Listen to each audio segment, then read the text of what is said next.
Welcome, welcome one, welcome all. We seem so far away. But anyway, how is ev how let me see. No, this is too close. I felt like how how are you guys doing this fine evening or fine day? Doing Fantastic. good. Yes. Okay. Right, Good evening to everybody out there. Big good evening. yes. Big good evening. So Laredo, is how is it out in Canada? How's the weather like? It's very cold. It's very windy. I can hear the wind. I'm sitting by my window. It is very windy today. Oh goodness, goodness! It isn't too bad here in the UK. It's a little chilly, but not too bad. It's been raining. So much rain we've had. Yes, Lady Q, 3646, no 64. Welcome. Hope you've got your list. And so M Mac called up just to double check if he could put "Not Gonna Cry," even though it's on the album. Just wanted to double check. I said it's on the album. It's on the album. We should be expecting our special guest. Well, I won't even call her guest anymore because she's for a part of the show, and that is Miss Jackie McGee. So she'll come shortly. But anyway, how did you find this album, Lorraine? I'll start with you. This is a really good album. So I didn't quite know which songs are going to be on this album. I didn't remember like what was on it. So there was like a lot of songs that I was listening to and I'm like, "Oh, I remember this song." And yeah, it's kind of like one of those albums where you don't really skip any songs. So Mm. it was pretty good. I really enjoyed it. What about you, Stevie? It's brought a lot of memories back for me because this was like my peak as a young guy going out clubbing. It's brought a lot of memories back. Certain clubs that I was in every Saturday night, certain women. I'm not going to go into all that. It's brought a lot of memories back. But as an album, it's a strong album, and it's given me a eureka moment. I've said on past podcasts that I always felt the year 1997 there was just a change in R&B, and I couldn't quite pinpoint what the change was and why. I thought the quality had kind of dipped from all the previous years in the 90s. And I think the eureka moment is this album, because if you think when Mary J. Blige released her debut album in 92 towards the fall of 92, summer fall of 92, and it was the birth of hip hop soul. I think I can say that 1997 with this album, which it's still very much a hip hop soul album, like New Jack ended towards 92 from say 87 to 92, that 5-year run.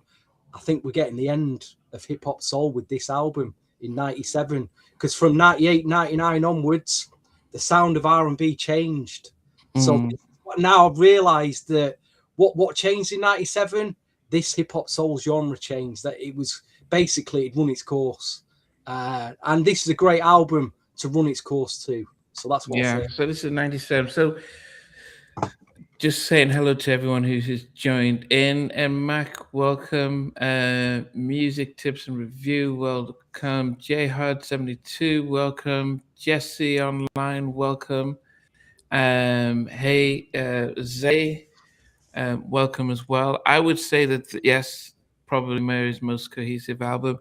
This is my favorite Mary album of all time. Wow. Yeah, and especially coming off of My Life, which was an emotional album. It was put you in a mood. It was put you in a very low mood listening to My Life. But when this came on, it just felt, even the first video when she was, I think she was on some beach, and what was the first single? Love Is All We Need with Nas. It was different. It was a little bit more upbeat. It just felt lighter, and I loved the fact that actually it wasn't overly sampled, because My Life was heavily sampled. Even the debut album had a lot of the hip hop samples, but this was just felt different. Mary was in a different space, and so this has definitely been my favorite Mary album. Hold on one second. I'll let you guys talk. I've got a call come through. It's not Rodney Jerkins on the phone, is it? It's not Probably Jackie McGee on the phone, is it? It's not. Wow. somebody big. Possibly. How did you feel rating this album then? It's hard. It was a really good album. Like I said, I was really young. My sister, I have an older sister, so that's why I know a lot of these songs. She's a big Mary J. Blige fan. So I heard those songs, but I just didn't remember what was on this record. But it was hard to rate for me. Not remember any of the singles at the time, or would you been too young? I do. I remember Love Is All We Need, that music video. I think it was like a fashion show. I didn't go back and watch it just yet, but I think it was like a fashion show. I know Nas is a part of the video too. I Can Love You. I remember that too with Little Kim. I think those two. And of course, Not Gonna Cry, because that was big with the Waiting to Exhale soundtrack and movie. Yes. So I definitely remember that. And her look is just something, it's like classic that everybody redoes. So those things stood out to me. Yeah. I like the styling of this, the styling on this album as well.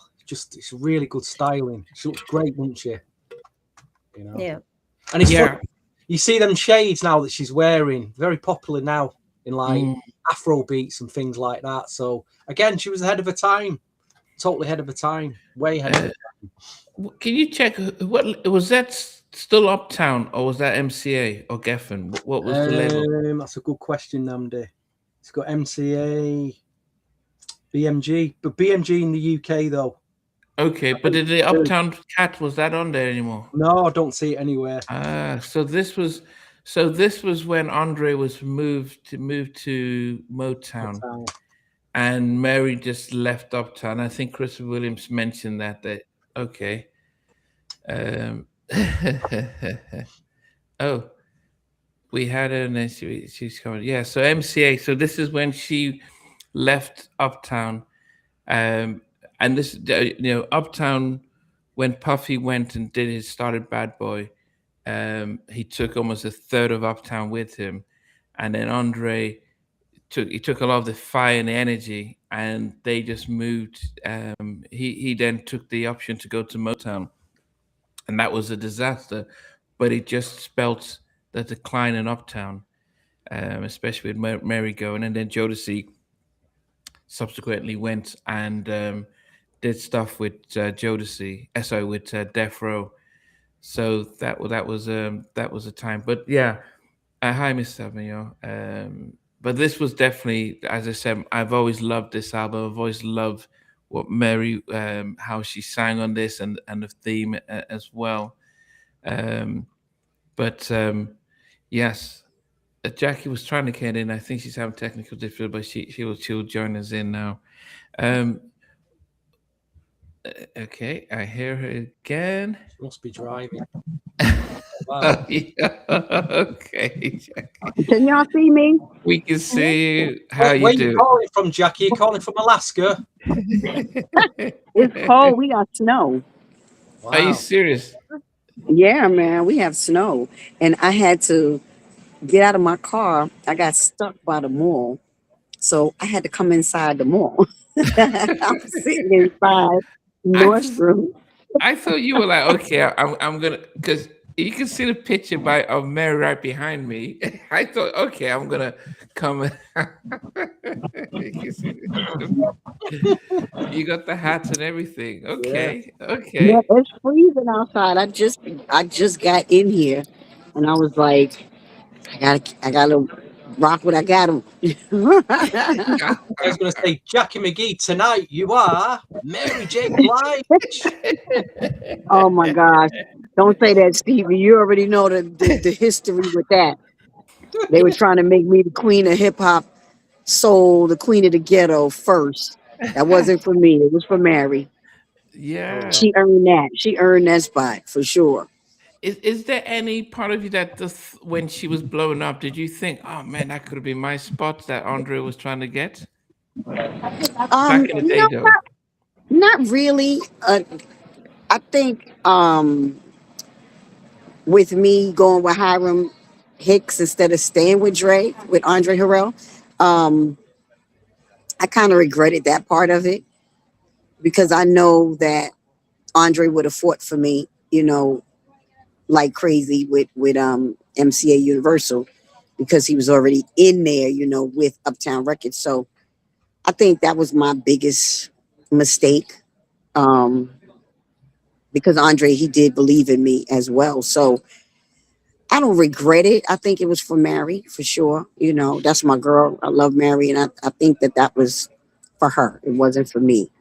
So she took the crown. She took that joint. Can y'all hear me? What happened? I don't hear y'all now. Can't Yeah, hear we can hear Namdi. you. We can hear Oh, you. okay. Yeah. What I did you can hear you make now. of "Share My World" as an album? Okay. First of all, y'all know how I feel about all these albums having too many songs. I felt that, first of all, this is one of my favorite Mary albums, right? But I still felt like it was too many songs on the record. Um, they had a lot of dope songs that I love, but I felt like it was too many songs. It's like what, 17 with the or what is 17 with two With interludes or yeah, something like that. yeah, that's correct. And yeah, I felt like that was too many because it's a lot of album fillers, on there. That I was like, oh, okay, what's this song? So when you got like five joints right behind each other and they hot, that's the album to me right there. So nothing else matters. You got five, 6 joints that's fire. Then it's like, okay, the rest of the album don't really matter. But I still believe that this is one of her best albums for sure. Mm, yeah. You're right. So there's 17 songs, 3 interludes, so that's 14. Um, and there's because they had what was the song? They had a remake on it and stuff. But Oh, the anyway, Natalie Cole song. yeah. What was that? Oh, our Um, love, Pardon? our love. Yeah, I love. Yeah, Our yeah. Love. Yeah, that's Big the shout Natalie to Cole big joint. shout to Benzon's for the super chat, by the way. He sent you another super chat, Namdi.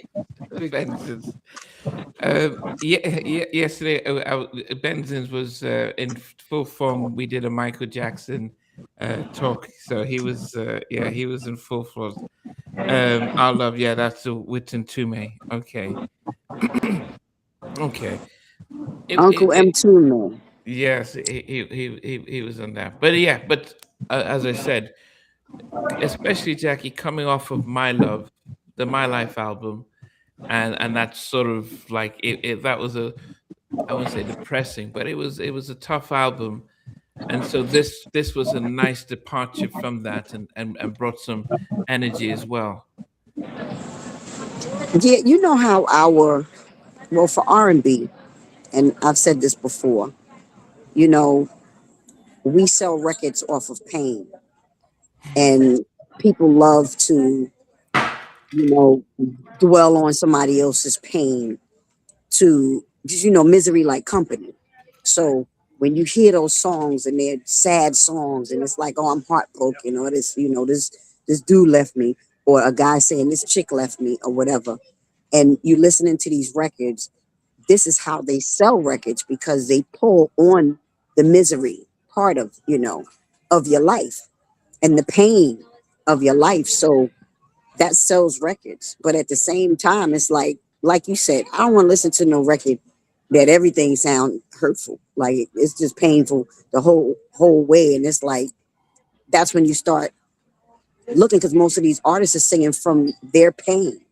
And then, you start looking at the artist like, oh man, what's going on with you? You all right? You know what I mean? So, like I said, I'm like you, Namdi. I feel like everything is not about pain. And this album was more up for her. It brought her out of the pain, you know. Um, the pain era where it was just painful. Yeah, I'm like, I was hurting for her. I was like, I don't want to listen to that record either. I was like, no, Mary, girl, you got me crying. But yeah. Yeah, we have to introduce you to Lorena. She's out in Quebec. You in Canada. Yeah. So I understand the Wow. cold. Yes. And you got ridiculous. No, your understanding of cold is something different. Oh my gosh. Canada is another beast. Yeah. Yeah. That's a different kind of cold beast. No, thank you. But I Yes. love Quebec. It's beautiful. Yes. I mean, before we start, I know there was the small drama with Salt and Pepper over expressions, and it was almost going to get out of hand. But how have things been with yourself and Salt? Because the people did wanted to know how that is. Is it are things resolved? Are things back? Are you guys back cool or? I mean, we're cool because, bottom line is, we all have to treat each other like sisters and brothers. And we did talk. We did, map out a lot of stuff. Did we get to the bottom of everything? No. But we did get to, you know, where we needed to get to with it to make it make sense.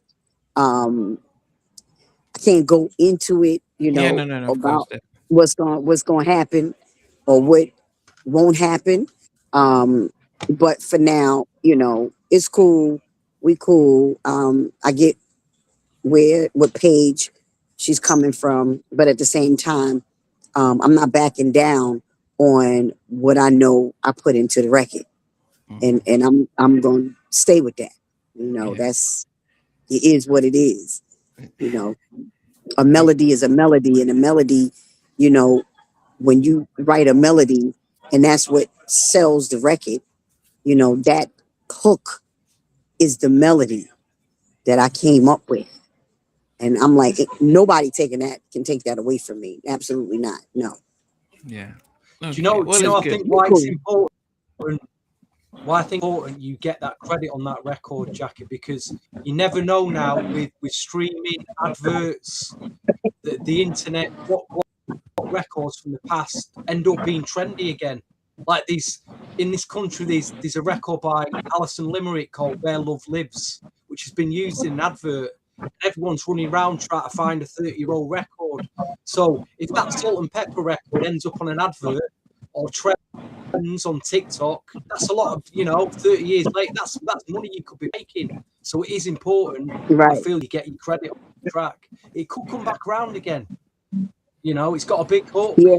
It's got some girls rapping. That's the sort of thing put up on an advert one day. Millions of people around, see it. I think you should, if you can get your credit on it, definitely go for it. Thank you. Yeah. Thank you. Thank you. Yeah. But Yeah. as Jackie said, that you guys are talking and doing it off camera, not and not Yeah. slinging it in public. But I'm just trying to give another angle why I think it's important with music from the past coming back round now, which is happening a lot. A lot. You got a lot of younger generation looking back to records from the past and bringing them back. So it's important. Yeah. And it is. It is. Like I said, we gotta continue to sort out whatever. But one thing I will say, Cheryl didn't give me any. I didn't hear the song from Cheryl. I heard it from Herbie Lovebug. He was the one that asked me to come in and fix it with Stanley Brown, producer Stanley Brown, and they had something that somebody did. I didn't want to hear it because once you hear what somebody else did, it will influence what you have to do. So I didn't want it to influence me. But Herbie gave me the idea of the song, which was expressions, what Salt had come up with. Expressions, express yourself. So the melody is what I came up with. And I took her lyrics and I came up with this melody, and then I added my little swag to it. So in all actuality, I would say, and we talked about this, I would say she wrote the hook with me without being there. I'll put it that way. Um, she wasn't there. All I had was her lyrics, to work with, the expressions, express yourself. And I had to come up with the melody and stuff by myself. So to be fair, like I said, I'll say we wrote it together without being in the studio together. Does that sound crazy? That's fine. But at least you guys It's have not like spoken. you've got the lyrics, you've read the verses, and you put something in a chorus that goes with them verses, and she was probably thinking the same thing as well. Either way, you should all be credited on that record. Right. Be credited. Yes. Okay. Yeah. Fair, But I really. love, Argument. everybody, and I mean, Salt and Pepper got enough records to say, look, you have to credit. Look, We've got enough. That's right. Albums. I agree. Stevie gonna get me stirred up. Yeah. He know I'm about to act up. Yeah. No, I agree 100%. 100% God with you, bless. Stevie. Look what happened to Angie Stone. It sounds to me like she was on the verge or trying to get a lot of money, stuff she wasn't credited for. And unfortunately, she's not here to tell the tale now. She was fighting for that. I mean, she was really fighting for that. And that would have set her up for the rest of her life, really. Well, you know what it is, too. Jack, you're still out there running around working hard. And, if you've got records in the past that you've not got credited for, you need to, if you can, get that sorted. You really do, because that's money. Yeah, I mean, it's true. That's true, and that's why I had talked about it before when I talked about it with Namdi, but of course I was like, the Most High told me leave it alone, and I guess he was telling me to leave it alone he knew what was gonna come up now, 4 years later. I believe it came up at the right time because they had just gotten their Rock and Roll Hall of Fame, situation. And then, the guy, I don't know if it was a female or a guy from Golden Era Stories, posted it up. And I was like, wow, perfect timing. I was like, okay, it is what it is, but I'm not running from nothing. And, as far as I'm concerned, I don't feel like, and like I said, I'm not going to step back. I gave my stuff away then, you know what I mean? Because I was on the road, I was doing a lot of stuff, and I wasn't focused. I wasn't focused on, okay, let me get my publishing. Let me do this, let me do that. Because I was, once I did Salt and Pepper, I was going out with Toto. So I wasn't even thinking about, let me put in for my publishing, because I had money. And I had money from my record deal. Plus I had, money from working with other people, just doing whatever. So I didn't have to think about money. So I wasn't even thinking about, the publishing. The point, yes, me and Herbie went back and forth with the point, for the record, a percentage of the record, but the record label, Next Plateau, didn't want to give me that. And, Herbie was looking all sad and whatever. So I was like, just use it. But now it's like, we'll work out whatever. I ain't worried about it. Just go ahead. And when you do that, you mess up yourself, because now, that's what my children should have. And one thing I did say to Salt, and this is something I'm not going to hide, I said, you already have credit for producing the record and writing the record. You have to be fair enough to say that I wrote on the record too. Like you can't take that away from me. And like I said, we basically collaborated on the hook together, but her not being there. She wasn't there. I had lyrics, that's it. I created a melody, with my Shaka Khan in my head, my Shaka Khan version in my head. And, that's what came out, and that was the hook that everybody. Listen, you're not asking for the whole pie here. You're not asking for the whole pie. You're asking for a slice of the pie. That's right. It's, That's right. You're right, Stevie. You're right. Okay.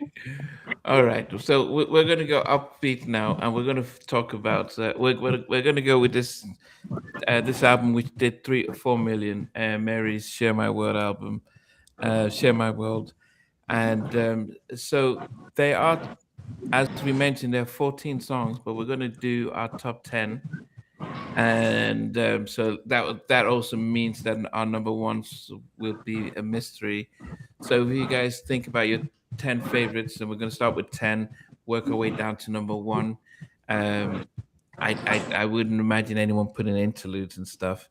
I'm going to go to my list. As I said, I always use a playlist here, and number 10 for me was a song that was and I would say that Darkchild did some amazing production on this.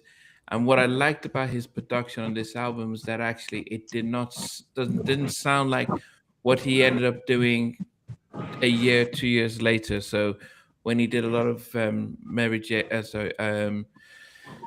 when he did Brandy. Tony Braxton and all this stuff, he started to, even Brandy, he started to have a sound that okay, you can tell. Yeah. In this, it was a very much an R&B production, and it was something that you wouldn't know it's him. He didn't use his name. One or two songs, but this one at number 10 for me is a song produced by Rodney and his brother, and it's called "Searching." And yeah, so "Searching" for me, I just love the difference of it. Love the drums and the production on that. So number 10 for me is "Searching," produced by Rodney Jerkins. What, number Okay. 10 now? What's going on here? Number 10, you got Searching at number 10. It's got one of the best bits. It's got one of the best bits of music on the album from Roy Ayers. The legendary Roy Ayers on it. What's going on? Ah, you got him started.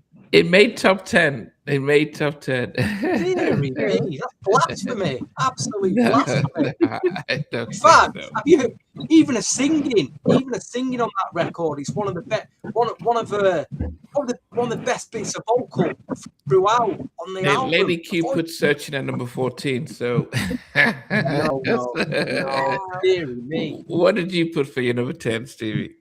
I had a tie, and I had a tie between two tracks. What you coming up with? I don't know. They ain't getting past number 10 for me. They're coming at number 10, and it was actually released as a double-headed single in the UK. Both "Round and Round" and "7 Days" came out as a single with remixes. "Round and Round" produced by Token Pole, and "7 Days" is written and produced by a guy called, you probably never heard of him, he's called Malik Pendleton. Jackie may have heard of him. He actually recorded an album for MCA, and it never came out. I think it was MCA anyway. The real hardcore Malik Pendleton. Oh, Malik, yeah. Yeah, a lot of the hardcore soul collectors know that name. But Yeah. He recorded a whole album, wrote for others. It never quite happened for him. And I think also Craig David out the UK heard 7 Days as well. Because if you listen to the song, it goes, "We got on a Monday, da da da on a Tuesday, da da da on a Wednesday." This is what I think he heard this Mary J. Blige record and wrote 7 Days off the back of it. But anyway, it's either one of them. I can't decide. Stevie, those are 14 songs. Those are two different songs. It's not like. Well, all right, I'll have because Craig Davis had his album reissued over the weekend. His first album with 7 Days on. I'm gonna pick 7 Days. Why not, eh? And it's wrote by Malik Pendleton. And there's an act. Don't look him up. Malik Pendleton. There's one for you. Okay. So Stevie has. Okay, I see that. To me, it's a probably one of the better songs on the album. But hey, Lorena, what did you get to number 10? Okay, so number 10, I was stuck choosing which one would go at number 10, but I settled on "It's On" with R. Kelly. What? So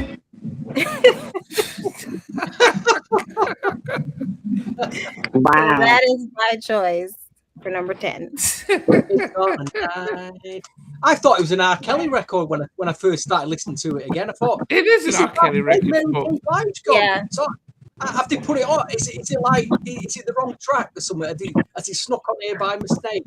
Yeah, because she's only on the second half of the song. Yeah. It was written and produced by R. Kelly. Maybe for an R. Kelly album. I think that song was for an R. Kelly album. It ended up on Mary It probably J's. was.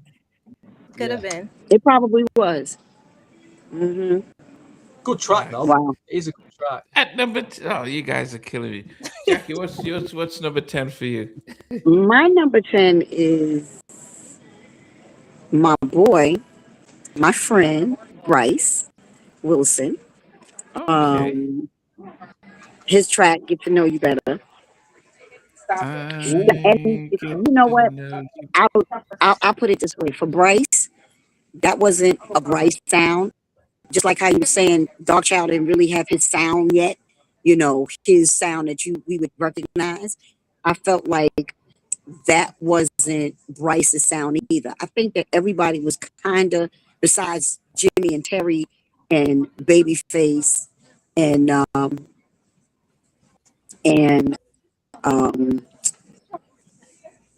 besides Jimmy and Terry and Babyface, I think that everybody, and Darkchild, I think that everybody else was trying to find a Mary sound to fit in to Mary's sound, you know, that she had. It to me, they were trying to mimic, you know, some tracks that she had already.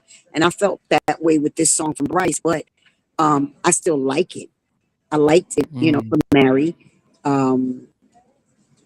Sometimes Mary tend to go a little, you know, and people are scared to say it, but Mary goes flat a lot when she sings. And you know, that's my girl, I love her. But a lot of times when she's singing, she goes flat. And to me, a lot of producers don't correct it, but Jimmy and Terry corrected it. Babyface corrected it. Darkchild corrected it. On one of them, I think he let it slip a little bit, but I felt like she did a pretty good job on this one. What about the bridge, Jackie? About the bridge, la la la la la la la la la la la la. You kind of drifting off.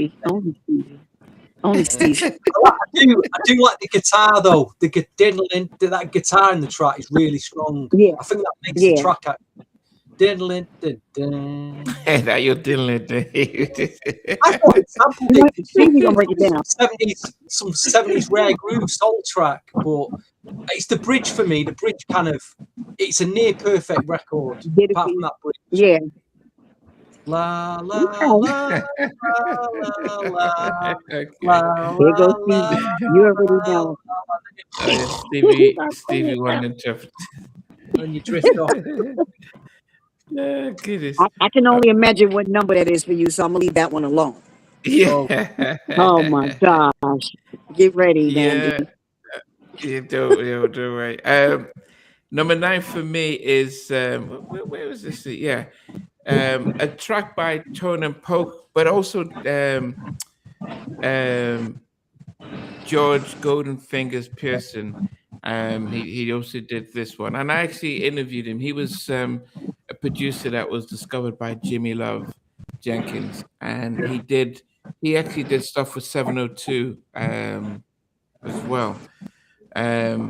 Keep Your Head Up, yeah, at number 12 for me. Love some of the vibes in this particular track. Yes, Tone and Poke also. It didn't feel as if their natural sound, and I think somebody mentioned about Rodney's. Everyone that was lining up, the producers were lining up to give her beats, and then Darkchild just had his beats that he just did something different. He wanted to be different from what everyone else is, and she picked his stuff. And as I said, Tone and Poke, it didn't sound like them. They didn't. Because if you listen to what they did with the R. Kelly album or LL Cool J, they didn't expose themselves as much as they normally would on this album. So maybe you're right that they just wanted to get on there. So whatever it took, yeah. So Keep Your Head Up is number 9 for me. David, what about you? There seems to be an issue with your sound this evening now. There's a lot of, I don't know if it's coming from your mic or your headphones, but it's like a No, muffled. it's Jackie's one. Is it? Can you hear it again? Can you hear the noise? I thought it was coming from you, actually. It sounds like it's coming from you, Namdi. No, Oh, it's can you gone hear? now. Yeah, gone. it's Jackie's. The Jackie's mine. outside. Yeah, Oh. she's outside. That's fine. That's fine. I'm That's fine. sorry, y'all. That's all right. Yeah. Steve, what about you? Mine is the la la la la la la la la la la la la la. I'll be here all night doing that. Get to know you better. I like the guitar. Diddling, din, din. It's a real deep Where do you dive. get this diddling? Diddling, din, din. That's the beginning of the track. It's like, oh yeah, I like that. That 70s kind of soul vibe to it, and but you know, like a jazz funk, slowed down like jazz funk fusion, rare groove to the track. But Get to Know You Better, yeah, good track. Pap the bridge. Did something. If they'd done something else on the bridge, I'd have been happy. Overall, I do like this track. Good track. That's Yeah. What about you? Okay, so for number 9, I'm gonna follow along. It's Get to Know You Better. I wasn't hearing the same things that Stevie was hearing, but I think it's a great track. So that's number 9 for me. You didn't have to diddly.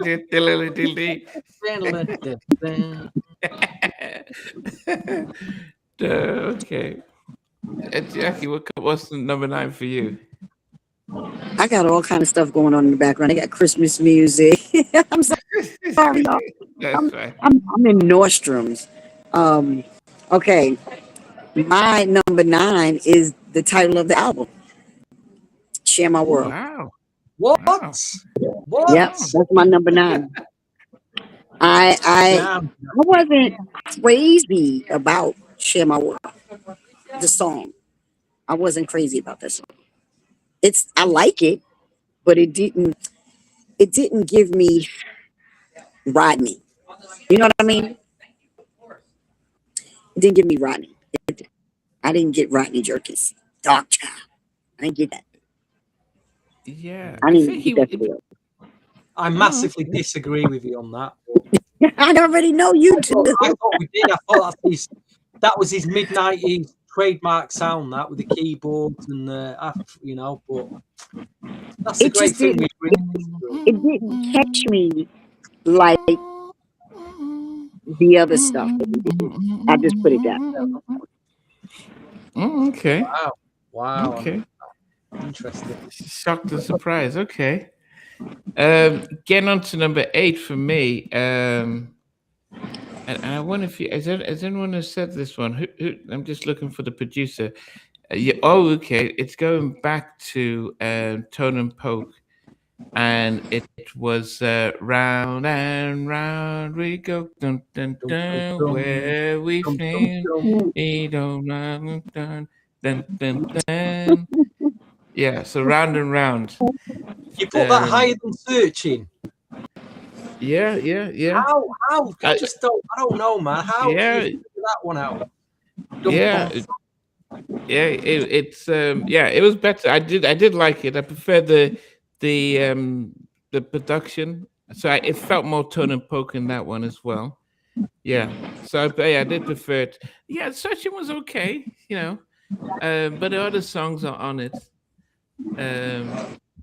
Other songs on it. But Round and Round, number 8 for me. I thought it was quite a bit boring, that track, to be honest. A bit boring. Dun, dun, dun. Dun, dun, dun, round and round I go. It's like going on a Ferris wheel, round and round. And after a bit, you just want to get off it because you're feeling sick. So, yeah. What did you include? Anyway, what we on number 8? Yeah. I've gone for the track that did surprise me because I don't remember listening to it at the time much. And I said it earlier. I was like, hold on, have they got this? What's this R. Kelly track doing on the album? Have they put it on wrong or something? Is it like a misprint on the CD or something? But no, R. Kelly and Mary J. It's a number 8. It's on. It's on. It is a trademark 90s like ballady, mid-tempo-y sound to it, which I do like. R. Kelly's songwriting is always spot on. You can't take anything away from him there. But yeah, it's on tonight. It makes my number 8. It could get a bit higher, but I'll place it at number 8. That'll do for me. Solid duet. Not a killer, but it should have been on an R. Kelly album, not on a Mary J. You should have. Should have been R. Kelly featuring Mary J. Blige. Okay. Lorena, what did you put for your 8?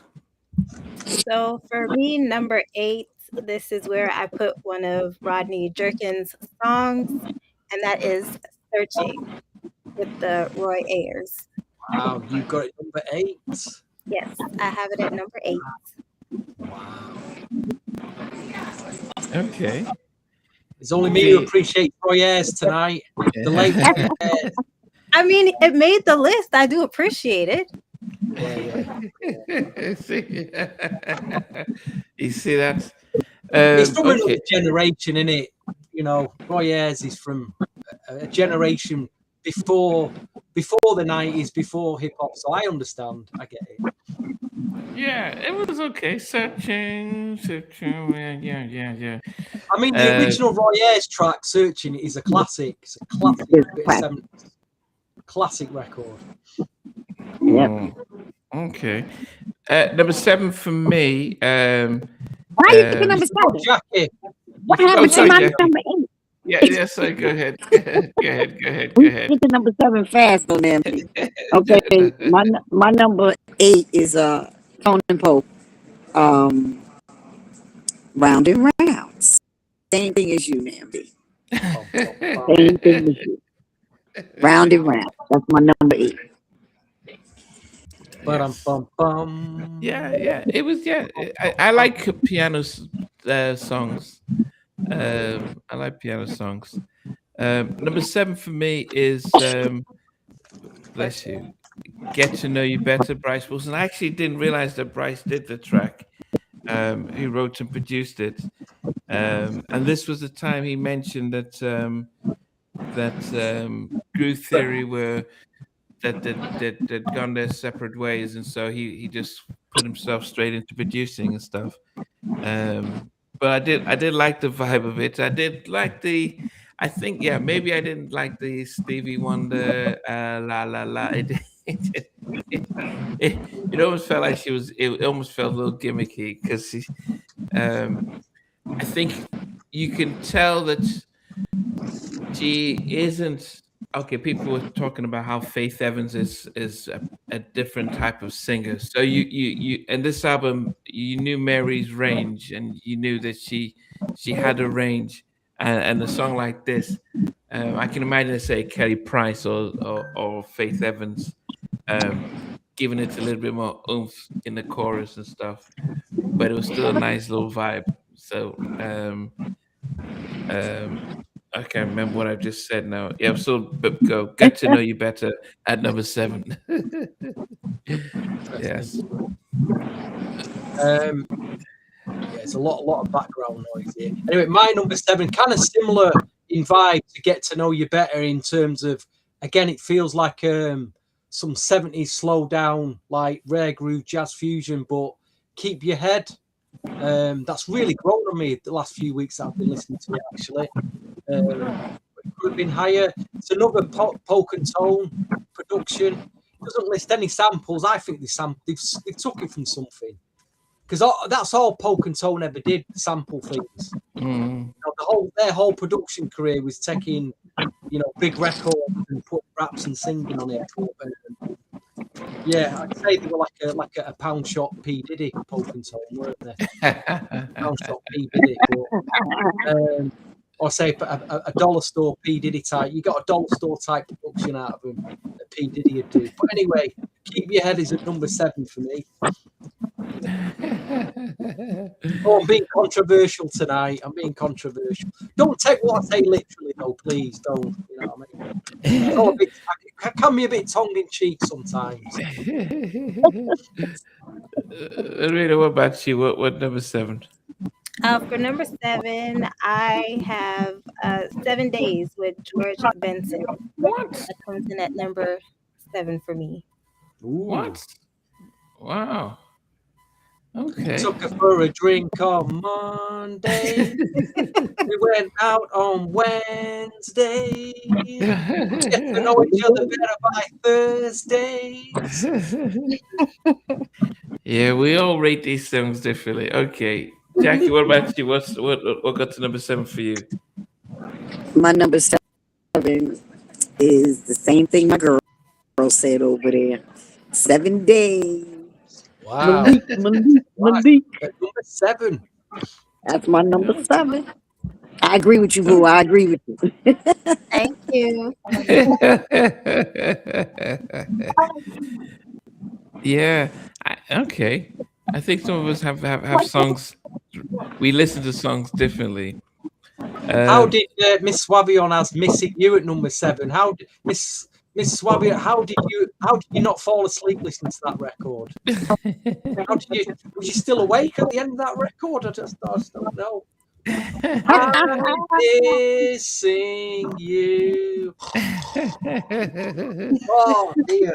Yeah, Dear. I think it's different with the Missing You and Not Gonna Cry, and I think you can tell that.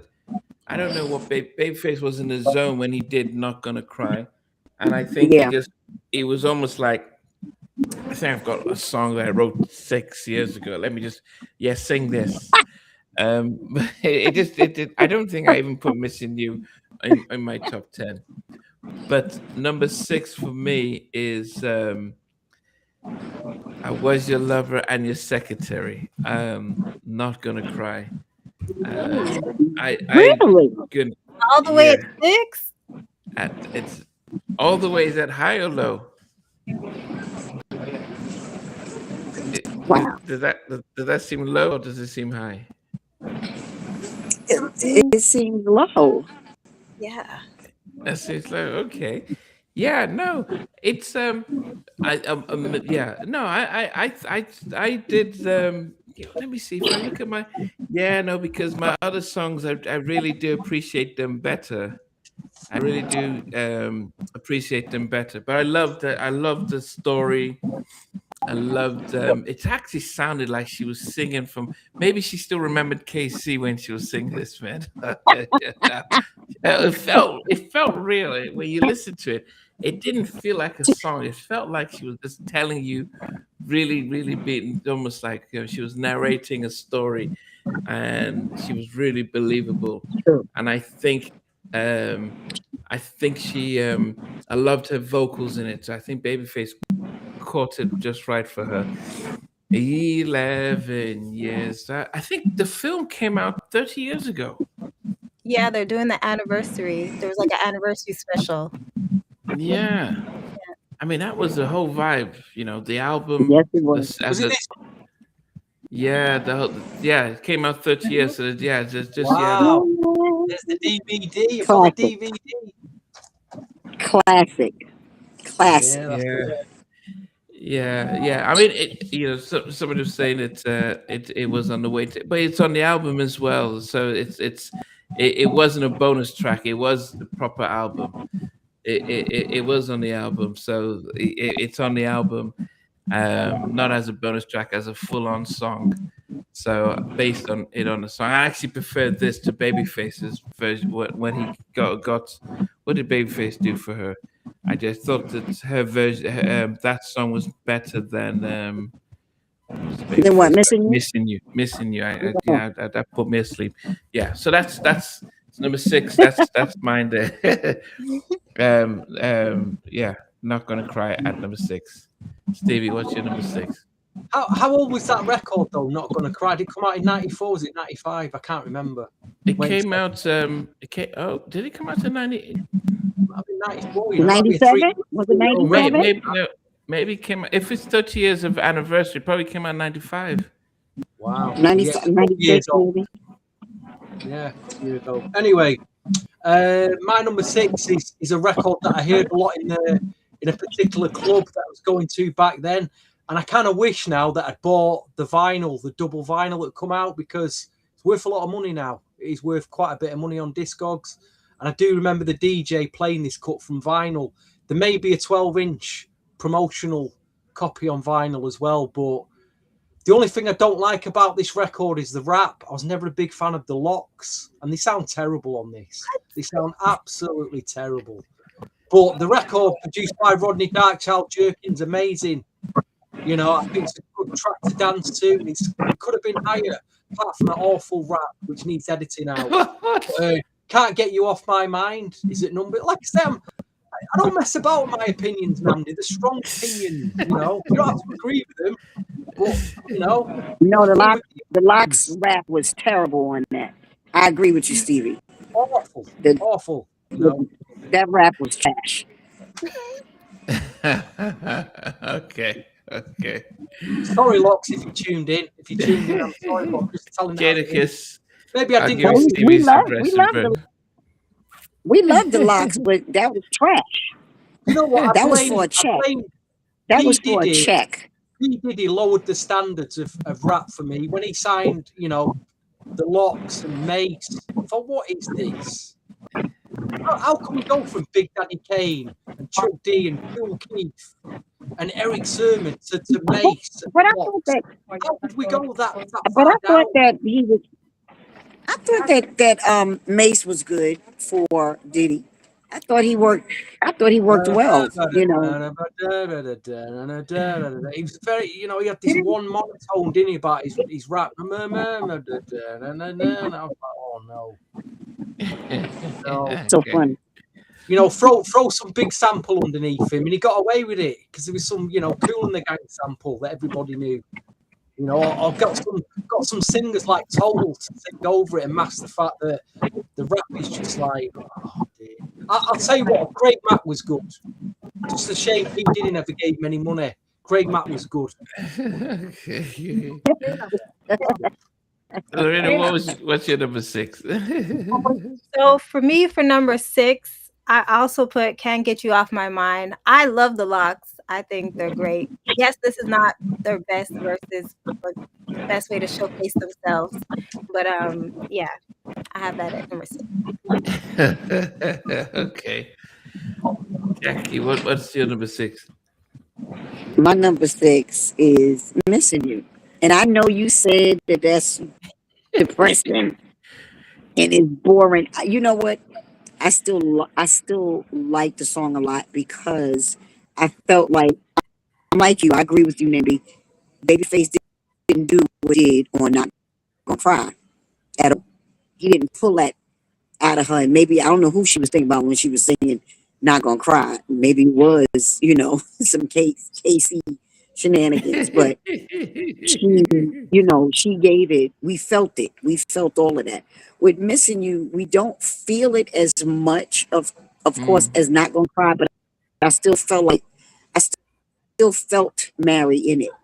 My Mary, you know, my little Mary swag off of it, and I felt not pain, but I felt it like, okay, I might be depressed today a little bit, so I'm gonna sing. I missed this mother effer. But yeah, that's my number 6. I'm sitting over here by myself, and then all of a sudden these people come, and I'm like, where do y'all come from? But she got up and she left. Well, go ahead. Okay. I act like I own them all, like I own. What was your number 6, Jackie? What was your number 6? It was Missing You. Missing. Oh, come on. That's just. Oh. Where were you? Where were you when we were just talking about Missing You? That record makes me fall asleep. It makes you fall asleep because you're not getting into the whole married thing of, you know, following her with, maybe that's one of her depressed days. You know, she might have been going through something that day. She was missing Boo Boo. You know. So Joseph wrote that Mary said that she hated the Babyface songs "Missing You" and "Not Gonna Cry." At that time, she later admitted it hit too close to home for her.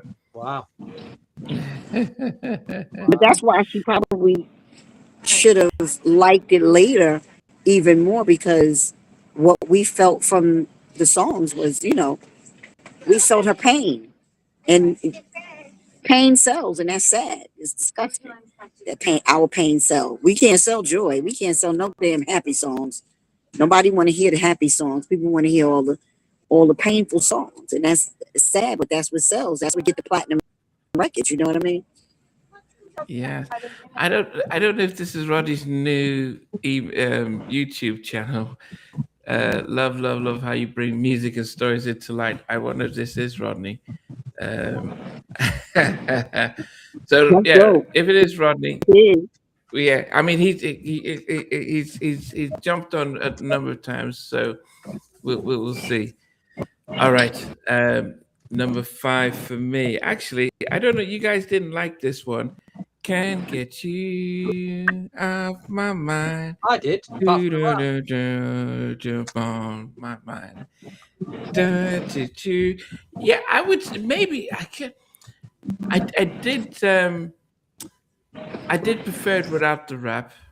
I love the I love the yeah, I love the whole production. I love but as I mentioned, with how Rodney played with his keyboards and stuff. But as I said, Rodney did talk about having a genre. Oh goodness, it is Rodney. Wow. Hey, Rodney So, Jerkins. yeah, Rodney in Darkchild, the we love house. you. We love you, Rodney. Yeah, Rodney's in the house. Well done. Well, we appreciate you. Yeah, I We did. won't tell them what they all said about Share My World earlier. Deary me, guys. But Yeah, then I'm but gonna get in trouble by myself for the track, Yeah. for the title track. We'll talk about that later, what Rodney. he says, I can give you the best story in the world about that. So, Rodney, do you want to join in? I can send you I'll send you the link to love you back. I'm gonna send you the link to see if you are gonna join in. Hold on, I'm gonna put it in here. Let me see how it is. It would be great if you could just come on for a second to let us know about that. Yeah, it would be great because it would be great if you can join in, Rodney. That would be great. But yeah, for me, number 5 was "Can't Get You." I just love the there's something about piano, something about the little piano samples in there, and how different it was. And it felt light and stuff. So definitely that's my number 5 for me. Wow. Yeah, Man, Stevie. the Locks was getting a check. The Yeah, Locks was getting a check for that one. had they come out? We need Rodney to come on. We need Darkchild to come on so he could tell us why the Locks was on that Mary track, because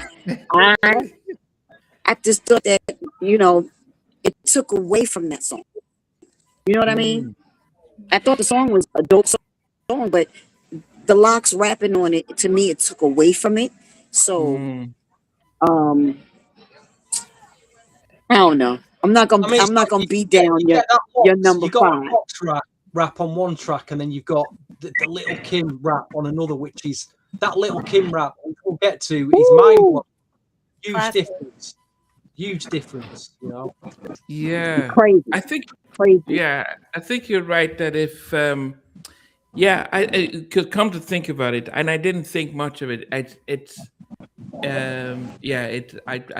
track was so hot that I kind of skipped over the rap. It just felt that way. But anyway, okay. Stevie, what did you get for your number 5?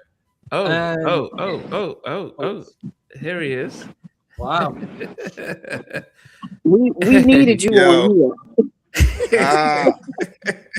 So I don't have much time, but I appreciate the love. But I'm gonna give you a couple tidbits. All right. So, well, the Locks The reason the Locks would have been on that is because I think Mary at the time was just trying to incorporate New York hip hop artists, street artists like Nas. I think he was on another record. Little Kim was on of course, I Can Love You. So I think it was more so her just kind of, keep that balance of the hip hop and the street stuff. It was never a conversation of other artists to be on that record, by the way. It wasn't like, oh, I should get, what if we got this person on this person? It was never that. It was just like, the Locks it was a New York thing. That's what I think. I think if you really, in that time, the New York thing was so big, right? And like if you had like the Tunnel popping, or if you had Hot 97 popping, that's what it was about for that song. And then the other thing about that song, the story I was going to tell you was this. So what was the Puff song with Mace, the big song, Can't Hold Me Down? So check this out. Mary told me when we was working on the music, I was mastering the album at the Hit Factory with Herb Powers. And Mary told me to not play. She said, whatever you do, don't play this music for Puff. Wow. She said, whatever you do not play it for Puff. She told me that. Because you got to remember too, this was Mary's first time making an album where she was really writing everything. This was everything was coming off of her heart, right? And but she told me, she's like, don't play the music for Puff. And I slipped up. I was in mastering, and Stevie J and Puff just so happened to be at the studio at the same time when I was mastering that song. And it wasn't that I played it for them, it's just they walked in the room while I was mastering. And maybe like a few months later, the Can't Hold Me Down came out, and Mary was like, yo, B, I told you don't play that record for them. I told you they was gonna take, because we took the sample from, I think it was Grandmaster Flash. It was an old song by Grandmaster Flash. I think that we sampled, that we took the idea, where I did an interpolation of on the keys. And then Puff's biggest hit of his solo artist career was Can't Hold Me Down, which was the same Grandmaster Flash sample. So that's why to this day, me and her still this day, she still says that to me. She'll say, you shouldn't have played him that record. You should not have. And I was like, Mary, I didn't play it on purpose. He just walked in the room while it was playing. So that's the story behind that record. That's crazy. What about when you said, Ronnie, about when she was auditioning new producers? What made you stand out that you did most of the production? I was in the zone, my man. Like, it was like, so you gotta understand, like, I'm in Virginia Beach with Teddy Riley, and I'm down there, and I never forget this as long as I lived. It was a Sunday morning. I got a call from Hank Shockley, and I had a song that was blowing up in that New York scene, the club. It was called The Things You Do by Gina Thompson. So it was blowing up in that whole thing. So Hank Shockley said, yo, Mary loves this song. She wants you to come to her listening session. Tomorrow night, she's having a listening session for producers to come play their records up at Quad Studios. Right? So I'm like, I'm there. So I leave Virginia Beach. I go back to my I'm still living in my dad's house in New Jersey. I go in my basement and I lock myself in the basement and I just create for the next, I don't know, from Sunday evening, from the time I got home till Monday till it was time for me to go to New York. And in that night, I did all those tracks. Can't Get You Off My Mind, I Can Love You, Share My Word. All those were done in one night. I cooked them all up in that same night. And I walked into that listening session where all these producers was in the room playing the music, and I was sitting on the floor in the lounge waiting for my number to be called. You had Malik Pendleton there. Yeah, so many just great producers there. And when they called my number, when I pushed that play button on I Can Love You, that beat, Mary told everybody it's time. Everybody can go. I Can Love You lit the whole, it lit her eyes, her eyes, everything. She just brightened up. You'd and she become was an just like, in-demand. huh? Say that again. By night, you become an in-demand producer. Not like by 97. No, I wasn't. I'm not talking about pop R&B. No. I'm talking about strictly R&B. No, I was. You'd become pretty I in wasn't. demand then. No, I Because wasn't. you'd done stuff like I wasn't. Jason. That's not demand. That's not demand. That's just. That's just. That's Your just a name hungry. was. That's just a It was hungry. on all the records that was buying you. Nah. That's just a. That's a hungry kid from New Jersey trying to get to Mary J. Blige, trying to get to Whitney Houston, trying to get to Michael Jackson. So, you know, I was doing remixes. He know the story. We talked about this. I was doing remixes for everybody. I would literally go to labels like, give me the shot to do the remix. Because I just wanted to get my stuff out there. Right. You know what I mean? Like Jay Quest came because I had Gina Thompson was with my production deal on Mercury Records. So I had Jay Quest and different people that I was working with, Bruce Carbone on Mercury. So that's how that came. But there was no hits out. There was no hits. It was just like remixes and the Vanessa Williams, The Way You Love Me remix, and New Edition remix. And it was just it was that type of stuff. But then when Mary came with I Can Love You, that's when things started to like the Joe I Don't Want to Be Player and the Mary J. Blige I Can Love You. That's when things started to take off. But it's interesting. Everything else was the appetizer before the meal.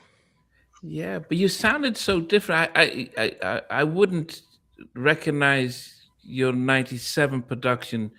A year later, you took You're it never differently. gonna, but you know, Master, you're never gonna recognize that because I never wanted to be put in a box. That was from the beginning. Like my Mary J. Blige stuff does not sound like my Brandy stuff. No. You know, No. and my Brandy stuff doesn't sound like my Beyonce stuff. And my Beyonce stuff doesn't sound like my Lady Gaga stuff. My Lady Gaga stuff don't sound like my Justin Bieber stuff. It's just I'm always trying to do something different in my mind. And I'm also always trying to like sometimes where producers may bring artists into their sound, I'm always thinking about too, like, okay, I want to bring you into my sound, but I also want to get into your sound and how I can help expand your sound, right? And who you are. So I just don't choose to be in a box because sometimes when you put yourself in a box, then you're defined by an era. Right. And it's not that it's a bad thing, but I just think that, like, you know, when we think of New Jack Swing, we think of like early 90s now. Right. And it defines an era. So it's like, and then you start thinking like, if I'm just doing that sound, I got to do that sound forever. And that's not, and as much as I was a student to like Teddy and Jimmy Jam and all these great producers, I was always looking at Quincy Jones like, yo, that's how you do it. Like Quincy Jones was the one who was never defined to a sound or era. Like you can go and listen to Frank Sinatra and hear Quincy Jones. You can watch The Wiz and hear Quincy Jones. You can listen to Count Basie Orchestra and hear Quincy Jones. You feel what I'm saying? And to me, that's what real production is all about. You know? Yeah. 1 second. Yeah, I just when gotta you put my charger on. said Teddy. 1 second, Jackie. 1 second. 1 second.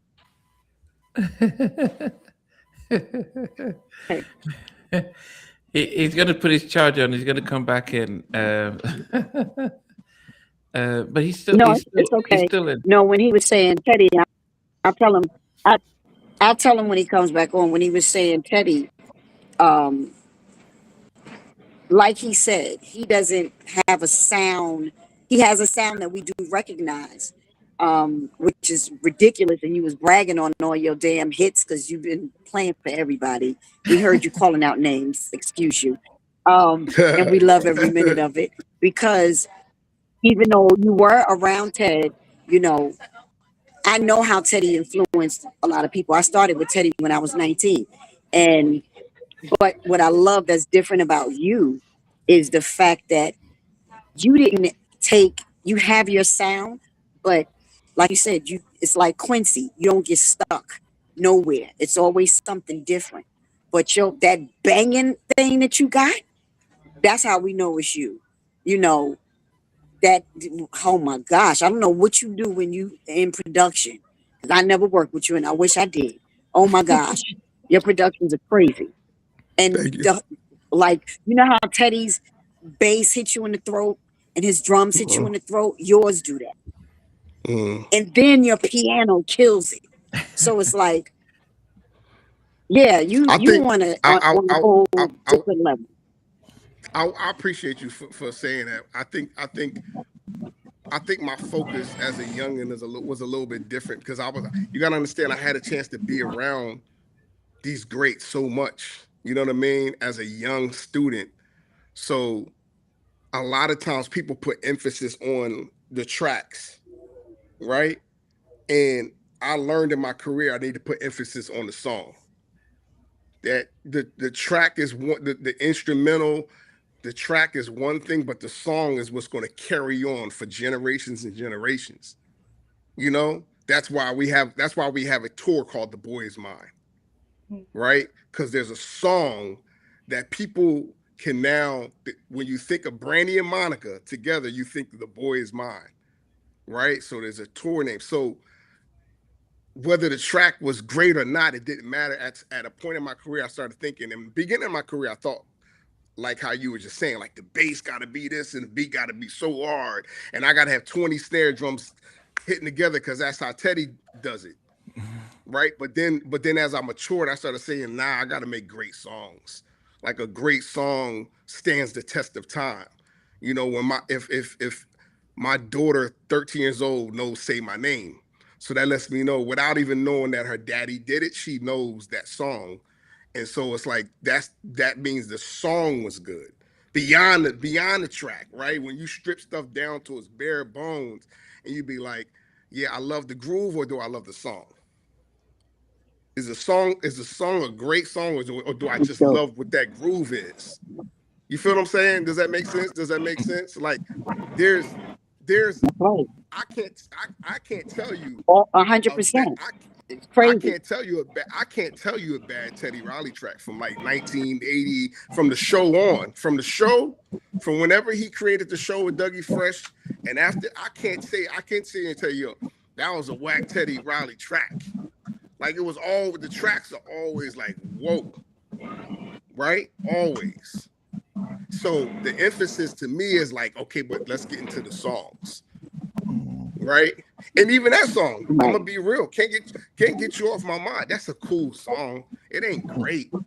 I know a great song when I hear a great song. That's a cool song. The track I did might be better than the song. I can Love You is a great song. Right? Share My World to me is a great song, because Share My World, Jimmy Jam calls me every month about Share My World to this day. To this day, I got texts galore from Jimmy Jam about Share My World, how Share My World changed his life. And I'm like, what? You Jimmy Jam, like how does that change it? He was like, every time I hear those chords and I hear that progression come in the beginning, I knew there was something different about to take place in music. And I was like, wow, that's crazy, because I never went back to that. Like I did that and I left it. When I worked with Mary on Share My World, I left that sound. I just left it and moved on. Right. You know? I thought there was the elements of the harp that you used in The Boy's Mind. Was there? I don't on what song? Share My World. Nah, that's a guitar sound. I use that guitar sound. I used to use that guitar sound a lot, like on Angel of Mine with Monica. I use that guitar sound. Again, Angel of Mine, it ain't about the track, it's about the song. It was about remaking a good song from Eternal and turn it into something great for Monica. Right? So like the song is still, and that's a perfect example of, if a song has the meat, you could take it to where it needs to go to, if it has something. You know what I mean? That's the perfect example. Do you know a song that we talked about a couple of weeks ago, When You Touch Me by Brandy? Why did that ever come out as a single? And I didn't realize how did you get Teddy on it as well? You got to, so one, no songs really came out as a single after What About Us, because Brandy was pregnant. Okay. So when she got pregnant, Atlantic Records halted everything. Though there was no more promotion, no more money to be spent on Brandy, which was a bummer to us, because Full Moon was our coming out party. I know it was my coming out party as a producer. Like, yo, I'm about to let them have it. And When You Touch Me When You Touch Me to me was probably like, for me as a producer, 100 out of 100. Like Yeah. if there's a track and song that would be like, yo, that one you can listen to it 1,000 times and not be tired, that was the one off the project. And how everything about it was so organic. Like I was in the studio in the Hit Factory in Miami, and I was working with Brandy, and I was simultaneously working with Michael Jackson. Okay. So we were finishing up Invincible while I was finishing up Full Moon. And Teddy had a bus parked. He had a studio on the bus parked in the parking lot, and he was finishing his stuff with Michael in the parking lot.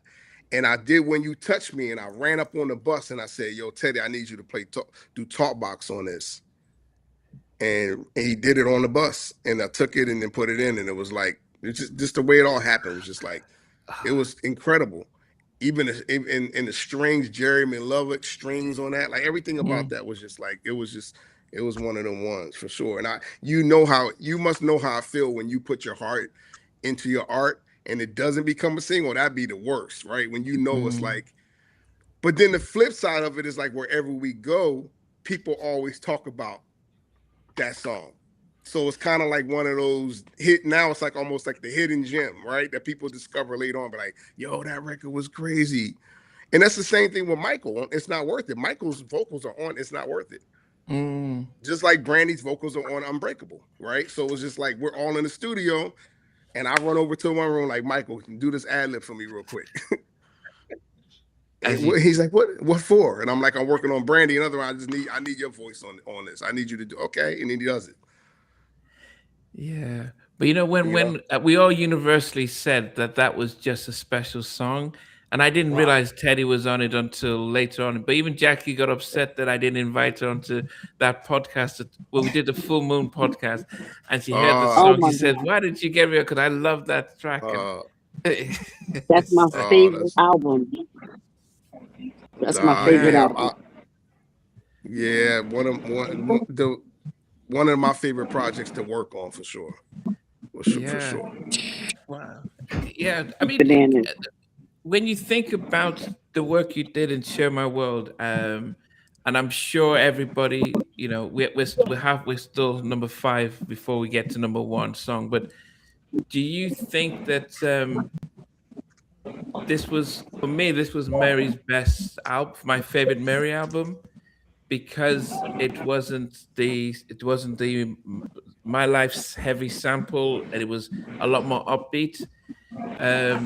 Did you realize that this could be? Were you planning to do something different from My Life? Did you think of My Life when you were doing this and the songs you're creating? Nah, I will say My Life is my favorite Mary album. Oh, My Life is my favorite Mary album, but. No, I wasn't. Honestly, I wasn't thinking about any of that. I was just a 19-year-old kid working with the queen of R&B hip hop. And so my mindset was, I kind of studied knowing that she liked certain chords. She had there's a certain feeling that Mary to me possessed. And it's like also like combining hip hop with whatever the chords that you're doing. I knew that was I knew going into it, I had to do that without ever working with her. And then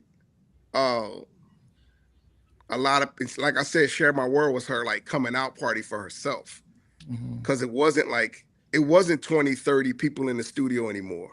Yeah, she told me the stories of like, how My Life and all the different voices. Now when we don't Share My World, it's me, her, and her sister, nobody else.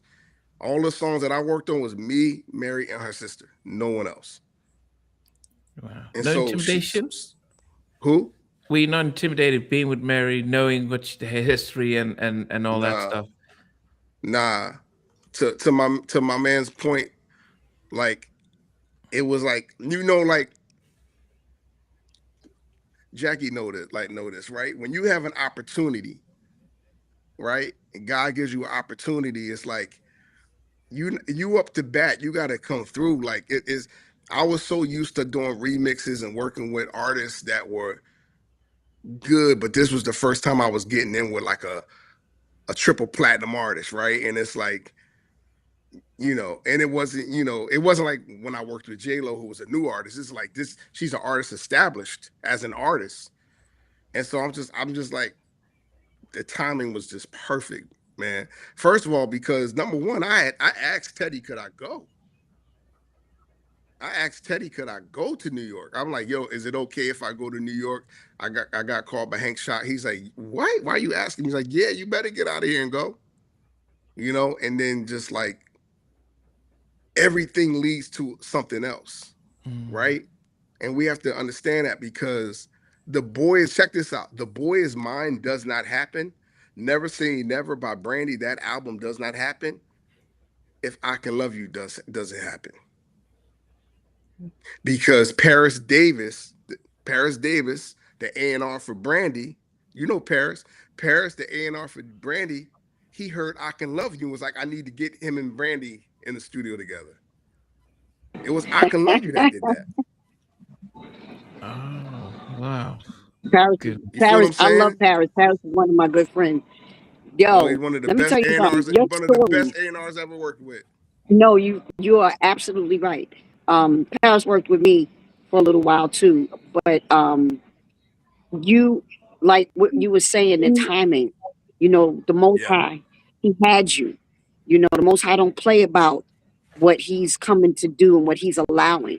And you've Yeah. always, I don't, you know, we never met in person, but I always get humbleness from you.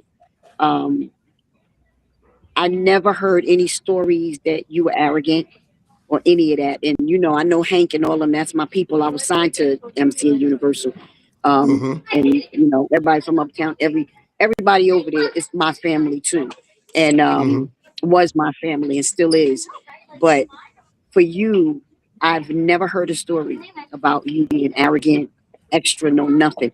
The Most High put you where you were every single time, so That's you right. can get. Because He knows your talent, and He gave it to you. You know, and you got hits, you got classics. Period, hands And down. he It's classic.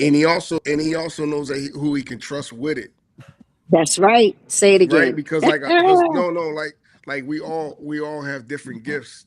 You know, by the grace of God, we all have different gifts. But there's also certain rooms that we get to go in and be part of something that's historical and legendary because there's a trust factor in it. You know what I That's right. mean? And when you know that, I think that God knew my heart, and so He's like, okay, I'm gonna open up these doors because Mhm. I know you're not gonna stray away forever. I know you might, you know, have your Right. moments. Right. I know you might have your moments, but I know you know that you're mine. You know what I'm saying? I really feel Yep. that. Yeah. Yeah. Yeah. How much? He got you. Go ahead, Namdi. I'm sorry. No, I'm just gonna say, how much did the passing of LaShawn affect? Because he was a big part of a lot of your success. How did his passing affect how you created music going forward after that? It was a big part. I didn't know LaShawn when I worked at Mary. Yeah. And I met LaShawn when I worked with Joe on Don't Want to Be a Player. That's where I met Sean. That's where I met him when I was recording Joe. Um, I mean, I miss him. I mean, what can you say? Like, you're talking about a person who was, it's like a person who has so much insight into what artists feel and love and know how to, and knows how to put the lyrics in a way that, and bring that home in a way. Like, I think about, a lot of times I think about the sessions, you know, people hear the music and they appreciate the music, but I appreciate the moments creating it with LaShawn, right? Like the creative moments that we had, and knowing like that bond creatively was different, right? Like, you know, that chemistry was different when we got in the studio. Him, my brother, like the way we created was so fast and effortless. You know, it was just like we kind of knew what everybody's role was, you know, and it was just more so. Yeah, I missed that. Like, I missed those moments, but I also know that you know, there's a time and season for everything, Yeah. you know, and you know. But I do miss those moments. Your label and your artist, are we? I'm not, I'm not gonna talk too much because I know this is your Yeah, thing. yeah, yeah. Just I between, just but wanted to yeah. come on here for a few minutes and appreciate and show love because I literally was, I don't know what I was doing, and I saw it pop up, and I'm like, oh, you know, I always try to tap in when I see you doing your lives, and you know, because number one, I respect people who respect what we do, you know, and I respect people who have healthy conversations, you know what I mean? And the debating of it is all purposeful, right? Because and it's good to have people who agree, disagree, love, hate, all of that is good, right? Because it lets you know how different people think when it comes to, you know, certain songs, music, and that's why we have these conversations. So I just wanted to jump on real quick Yeah. and tell you guys I appreciate you guys for always, you know, I'm happy to be part of a lot of conversations and a lot of lives that you've had. You know what I'm saying? Yeah. What'd you No, say? but I we didn't hear you. What'd you appreciate. say? Can I give a Yeah, shout no, we to Roy Ayers appreciate it. on this album? Did you Got get Roy to. Ayers? Did you get him Got to. searching? Did you get him in the studio? I recorded him. Wow. I recorded him. Mary, when Mary, so let me tell you, Wow. yeah, when Mary was like, I want to mess with this song by Roy Ayers, me and my brother actually worked on that together. The music, we worked on that track together. And I wanted to add the South Bronx drums to it to give it that hip hop flair. Cat, cat, cat, cat, cat, cat, cat, cat, cat. I wanted to add that flair to it. And then when I did it, when I brought it to Mary, she was going crazy in the studio. She there's moments in the songs near the end where she was like crying while singing. And I kept it because she was so emotional while recording the song because she was searching, right? She was searching for God, searching for love, searching for all these things in her life. And then we was like, yo, Mary was like, it wasn't we. Mary was like, yo, we need to get Roy on this joint. And I was like, what? Like, really? Like, we going there? She's like, yeah, we need to get Roy. And so we got Roy in there. And next thing you know, I'm recording him. And this is like, I'm 19 years old. That's what y'all got to really understand. Like, I'm supposed to be somewhere trying to get into college. You know what I mean? Like, I'm in the college of the music industry at 19 years old. So as much as confident as I am in my ability and my skill set, I'm also a student at the same time, and I'm learning as I'm going. You know what I mean? Like putting xylophones on a hip hop R&B record is crazy at that time. No one is even thinking about doing something like that. You know, and yeah, I'm glad you brought that up because that, you know, Roy was a genius and I think she had another some music on the album. You know, yeah, she had another Roy Ayers big song. I think she had on the My Life thing. She had a sample from him. Yeah. Yeah. Goodness. Yeah, that was a moment. That was a moment I'll never forget. Like having and also Mary scatting, Mary doing the jazz scats at the end with the xylophone. All of that was just like, you know, her letting us know that she also has a vocal on that track is sold to the rest. It's one of the best vocals on the album for me. Because it was track. It was because of the raw emotion. Just so different to the rest of the album. It's because of what she was going through and the feeling and the passion that she had in that session compared to the other sessions that I had with her. It was just something different. It was just something different. Wow, goodness. Wow. Well, Rodney, I mean, definitely, we appreciate the fact that you've listened in. I mean, yeah, you know, we celebrate all the music, and thank you so much. Yeah, we celebrate all the music. I mean, I had a debate yesterday around Invincible and stuff like that. So, you know, nice. Yeah, and nice. Yeah, I still believe that Unbreakable should have been the first single, even though people still think Rock My World. But I think, honestly, I could trust you to say that I think I kind of agree. I think Invincible was probably 2 years too late. I think he held on to the music that you were that you Hey, did. think about it this way, right? Rock My World wouldn't have been a single if Unbreakable was a single. Yeah. You know why? What is that? Because what I told you, Sony and Michael was clashing. Mm, So when have you ever seen Michael Jackson not put out 5 short films for an yeah. album? True.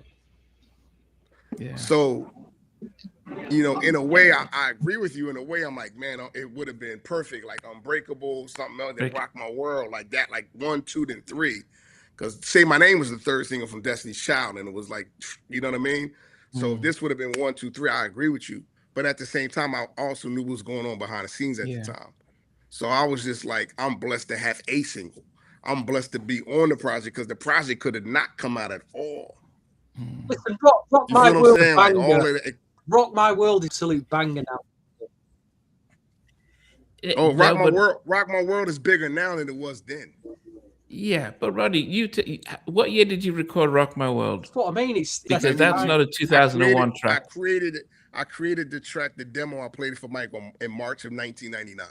You see that? So 2 years late, because by the time it came out in 2001, it wasn't. Your sound had moved on.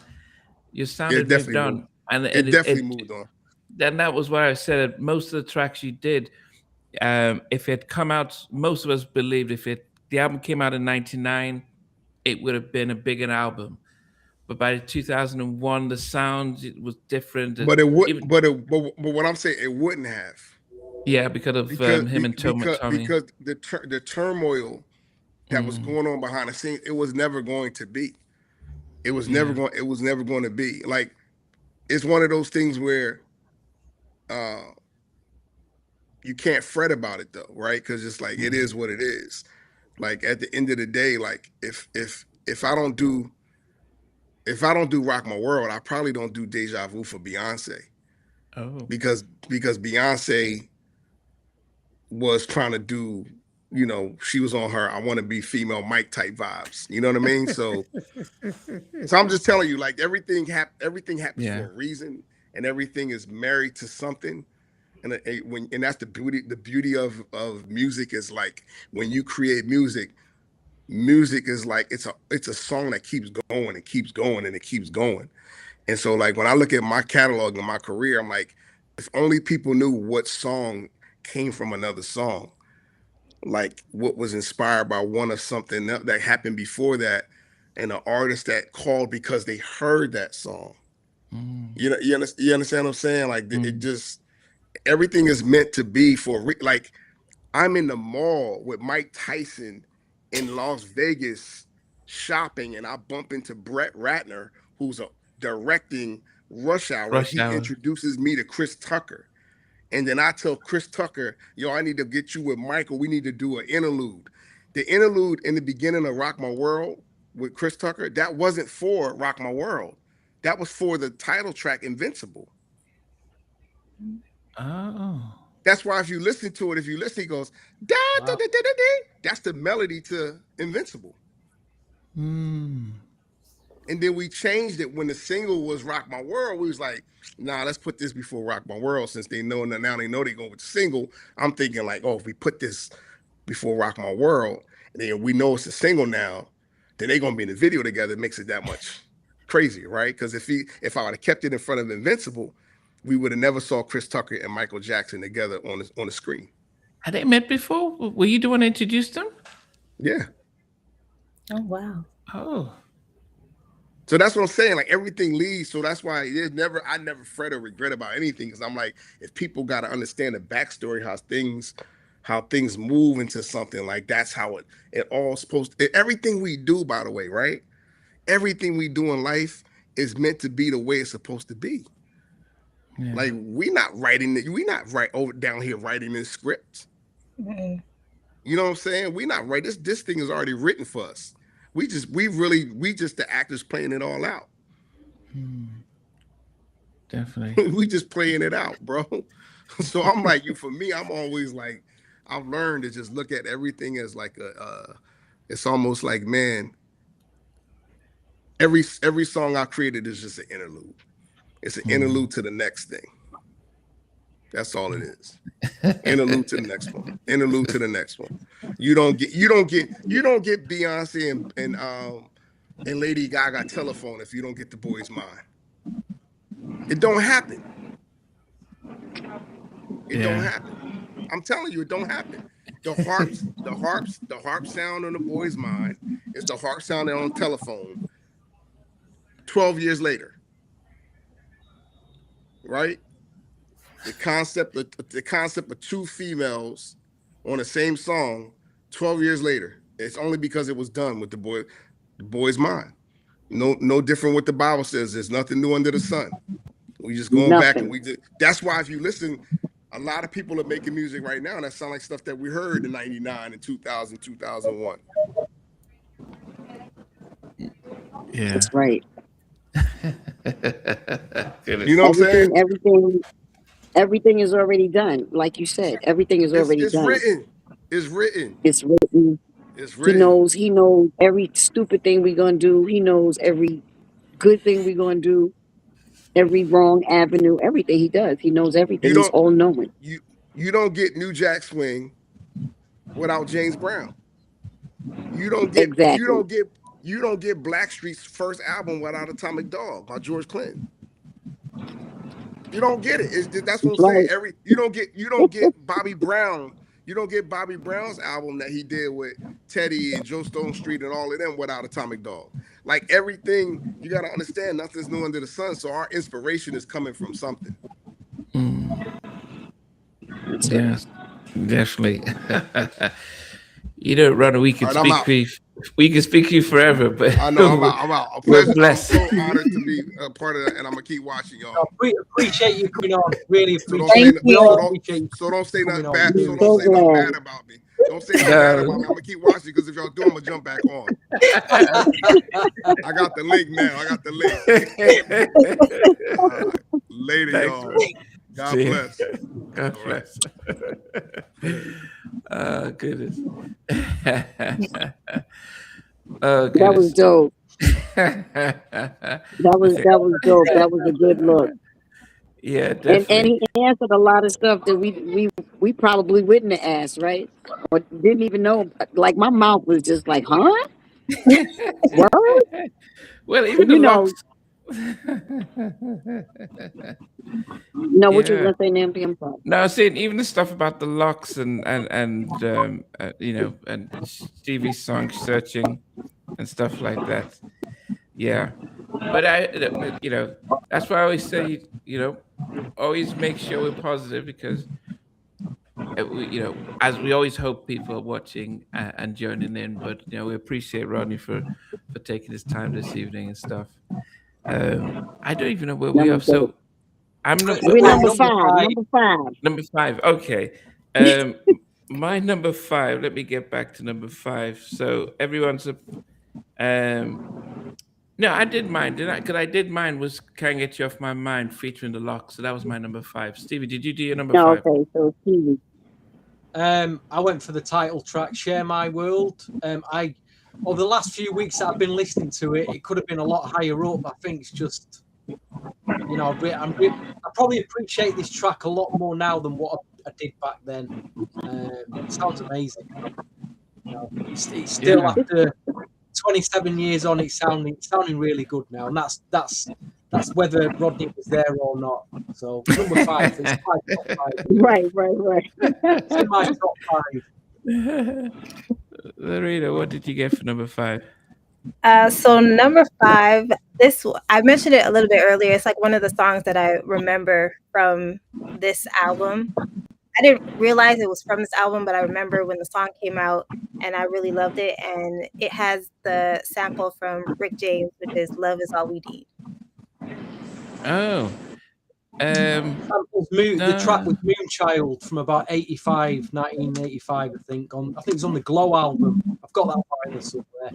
It's a great Rick James track, that. A bit of a classic. Okay. Jackie, what's your number five? Wait, did she say her number five was? Yeah, Love Is All You Need featuring Nas. Yeah. A big track.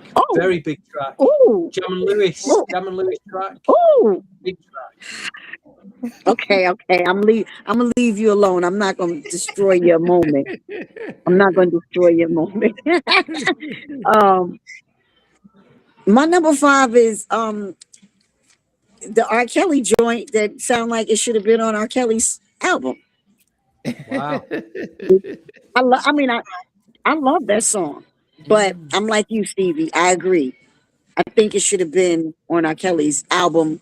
I think it probably was for R. Kelly's record, and they ended up being a duet type of song. But it starts off with R. Kelly. I would have rather it started off with Mary and not him, but because it does make it sound like it's an R. Kelly joint. But that's it for me. Let's go to the next one. Okay. Number 4. My number 4 is Mary's best duet. I think this was her best duet, better than what she's done Casey and JoJo or stuff. And it's on and it's on. I was like Wow. the king and queen of R&B Wow. together on the track, and I just loved how, because normally when she's on a duet, she takes command. But I thought like, okay, I felt like R. Kelly just got the vibe right. I just loved He did. yeah, I loved how they Dope. vibed together. It was like, because R. Kelly said, just slow down, Mary. Don't need to scream. Let's just talk it through. And I felt it, yeah. And it's on and it's Uh-huh. on. So that's my number 4. Yeah, I thought as I said, I never liked the duets on her previous albums, but this one I thought, yeah, this was my favorite. It's been my favorite. Yeah, Stevie, number 4. I really debated putting this at number 1, and Rodney's just summed it all up.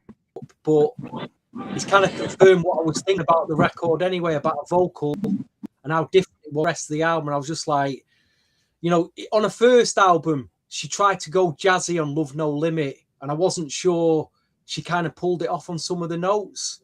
But so different on this, she pulls it off so well on this record. And like I say, it's got the classic vibes from Roy Ayers. I think it's a brilliant track. It could have been my number 1, but it's ended at number 4. But Searching has made my number 4. What a track! What a track that is! It should be in your top 5, folks. It should be there. No debate. Just the quality of the vocal, the musicianship on it, beats on it. Just a great, it's a great record. It should have been a single, but that's just, in my opinion, for what it's worth. Lorena, what did you get for number 5? Number 4. 4, right? number 4. Okay, so number 4 is the title track of the album. It's Share My World. I love that song. So that comes in at number 4 for me. Okay. We like your number 4. We like your number 4, girl. Okay, my number 4 is 11 years out of my life. I should have. What she say? I should have left your ass 1,000 times. 1,000 times. Not Gonna Cry did it for me. You know what I'm saying? Like, it was ridiculous on the soundtrack. Classic movie. One of the songs that you definitely gonna remember from the soundtrack, but from this album, because like we were talking about it being on this album. What were you saying, Namdi? Did you say something about this was on her record before it was going to be for the movie? No, Did you no, say no, that? no, Because I was going to say, no. I know it was written around the movie because the 11 years was the whole Angela Bassett with, with dude. But I felt like Mary put her eyeballs and her damn toes in this song. I felt all of her heart. No, seriously, I really felt all of her heart on this joint. Like, it just moved me. I thought this was one of Mary's dopest ballads, to be honest. I know she got a lot of dope ballads, but this one was so heartfelt. Yeah, So It was like and I'm gonna say this really quick. It was like for me what Aretha sung on the Waiting to Exhale soundtrack. It Hurts Like Hell. It had It Hurts Like Hell and Not Gonna Cry had that bang, that pull your damn heart out. My heart hurt. I can't stand that mofo right now. You did all kind of stuff to me. I'm broken. That's what I got from Not Gonna Cry and It Hurts Like Hell. So I'm just saying this is one of my joints. That's my number 4. Okay. That's my number 4. Number 3 for me is because when I started this, I had my top 3. I had my top 4 down. I already put them in, and the rest got organized. And number 3 for me is the title track. I love the vibe. I love the she did the la la la. I love the production. And as I said, and as I was saying to Rodney, it didn't sound like Rodney. What we got to know of his production later on, so you wouldn't, unless you read the credits, it's like, oh, so he did the production and co-writing on this track. But yeah, I love the song. Share My World at number 3. Okay. Wow. What about you, Stevie? What's your third one? Again, this is another record that could have been at number 1. I think the only reason I didn't put it at number 1 is because back then the DJ played it every single week to the point where I got a bit fed up of hearing it. You know, when you hear a record too many times, you play it fair play. You know, it was a big play. But I Can Love You with Little Kim is at number 3. Again, it could have been number 3. It's a number 1 record. Just for only that reason, I heard it. I was there. I heard it in the club every single week. And these certain records, if you hear them every week, you just get a bit tired of hearing them. You don't hear them again. They're just club records. This is 30 years later. You know, make it seem as if you've been in the club the whole week for the last 30 years. It's 30 years later. My memories, just my memories of that time. The club that I went to at the time, I ended up DJing in that club. There was a lot of UK R&B artists that came and performed there. You know, my history with ladies is in that. The club was everything at the time, and I can remember all the records that got played. So, and this was one of them. You know, I can look. There was about three big tracks from this album that got played every single week in that club. And you know, I'm just a bit.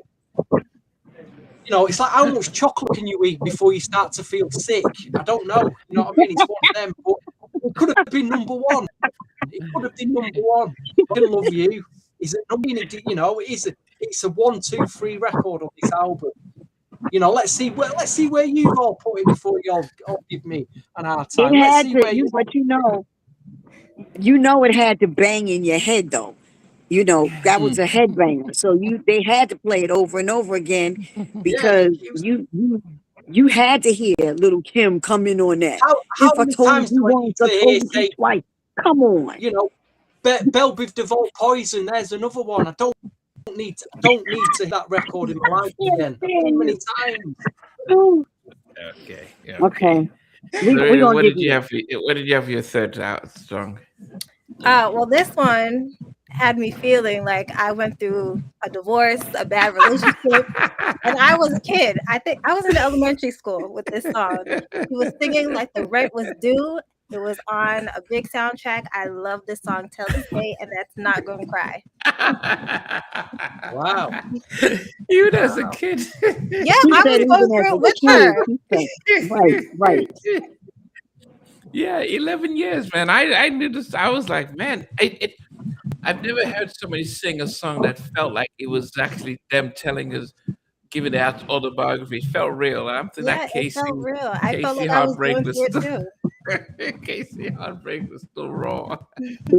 Can we do a remake and put 18 years in there for me? Can we change the record and put 11 years? I don't know how we can work 18 years in there, but I felt that. I felt that record too. I'm with you, girl. She said she was a little girl and she felt it. Yeah, That's I was in elementary school, and yes, that's how I felt like I was going through it. right. That's crazy. I love that though. I love what you say. My number 3 is everything. I love everything. I love everything. I just thought it was because again, coming from the My Life album, Mary had a lot of pain in that album. So everything was just pretty to me. It was that now she's floating and she got flowers around her. So, maybe somebody's treating her nice. Somebody done, popped a little nice bottle of wine and she's just feeling good now. And everything is everything. That's my song. I love everything. I thought that was a great record for her. Jimmy and Terry did their damn thing, of course. But that's it. Come on, Namdi.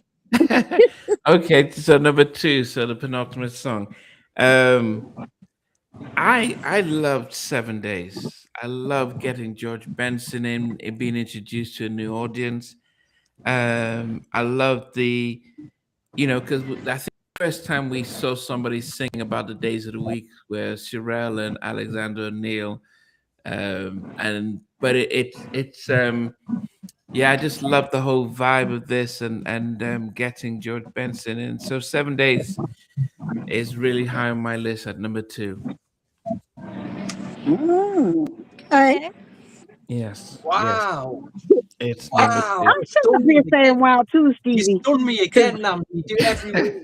Because something is missing here, Stevie. I'm with you.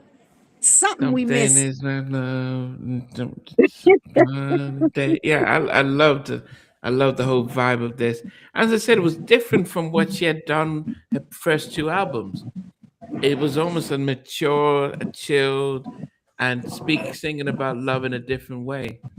Yeah, very positive track. Do you know what I think it is, Jackie? There's certain chords in R&B, in slower R&B records that Namdi seems to go for every week. He always picks one of these type of tracks pretty highly, and it has, if I think about it, it's got similar chords to changes that I've heard in other tracks that he's picked. So in a way, it shouldn't surprise me that. That's so big for Namdi, that. That's what he's into. That is what he's into. He threw me off on that one. I'm thrown off on that one. Wow. Oh, goodness. Stevie, what did you put for your second track? I'll be honest again, I debated putting this at number 1. The only reason I didn't put it number 1 because it's painful for me to listen to. Not the record is painful, it's the memories it brings back. Again, I was in that club at the time. I was seeing a woman, and I'll say this to guys now because I always get to this point. There's the younger generation now of guys.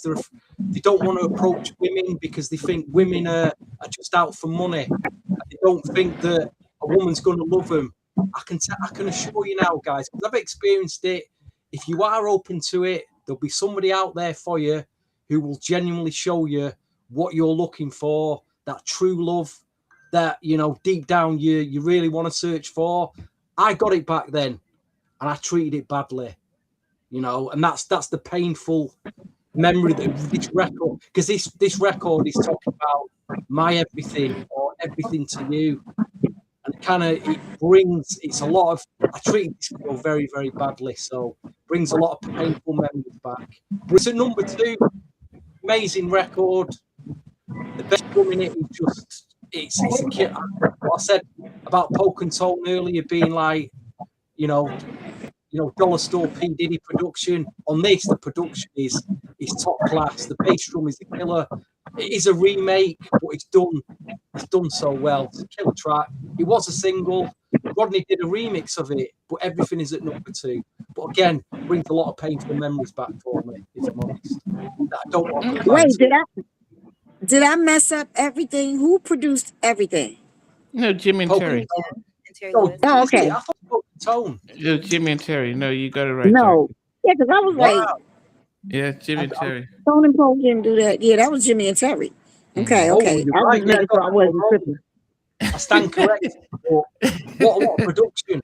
Maybe it's too good for comfort zone then. Too good for him. As I said earlier, I thought it was a bit too good. But we appreciate the fact that you are, you know, you're talking about what you did bad to somebody and you wanted to fix it because you know you had a good one and you messed up. It's That's so unfixable, beautiful. unfortunately. Unfixable. But you know, when you're younger, and we talked about this before, when you're younger, in all of our younger days, doing stupid stuff.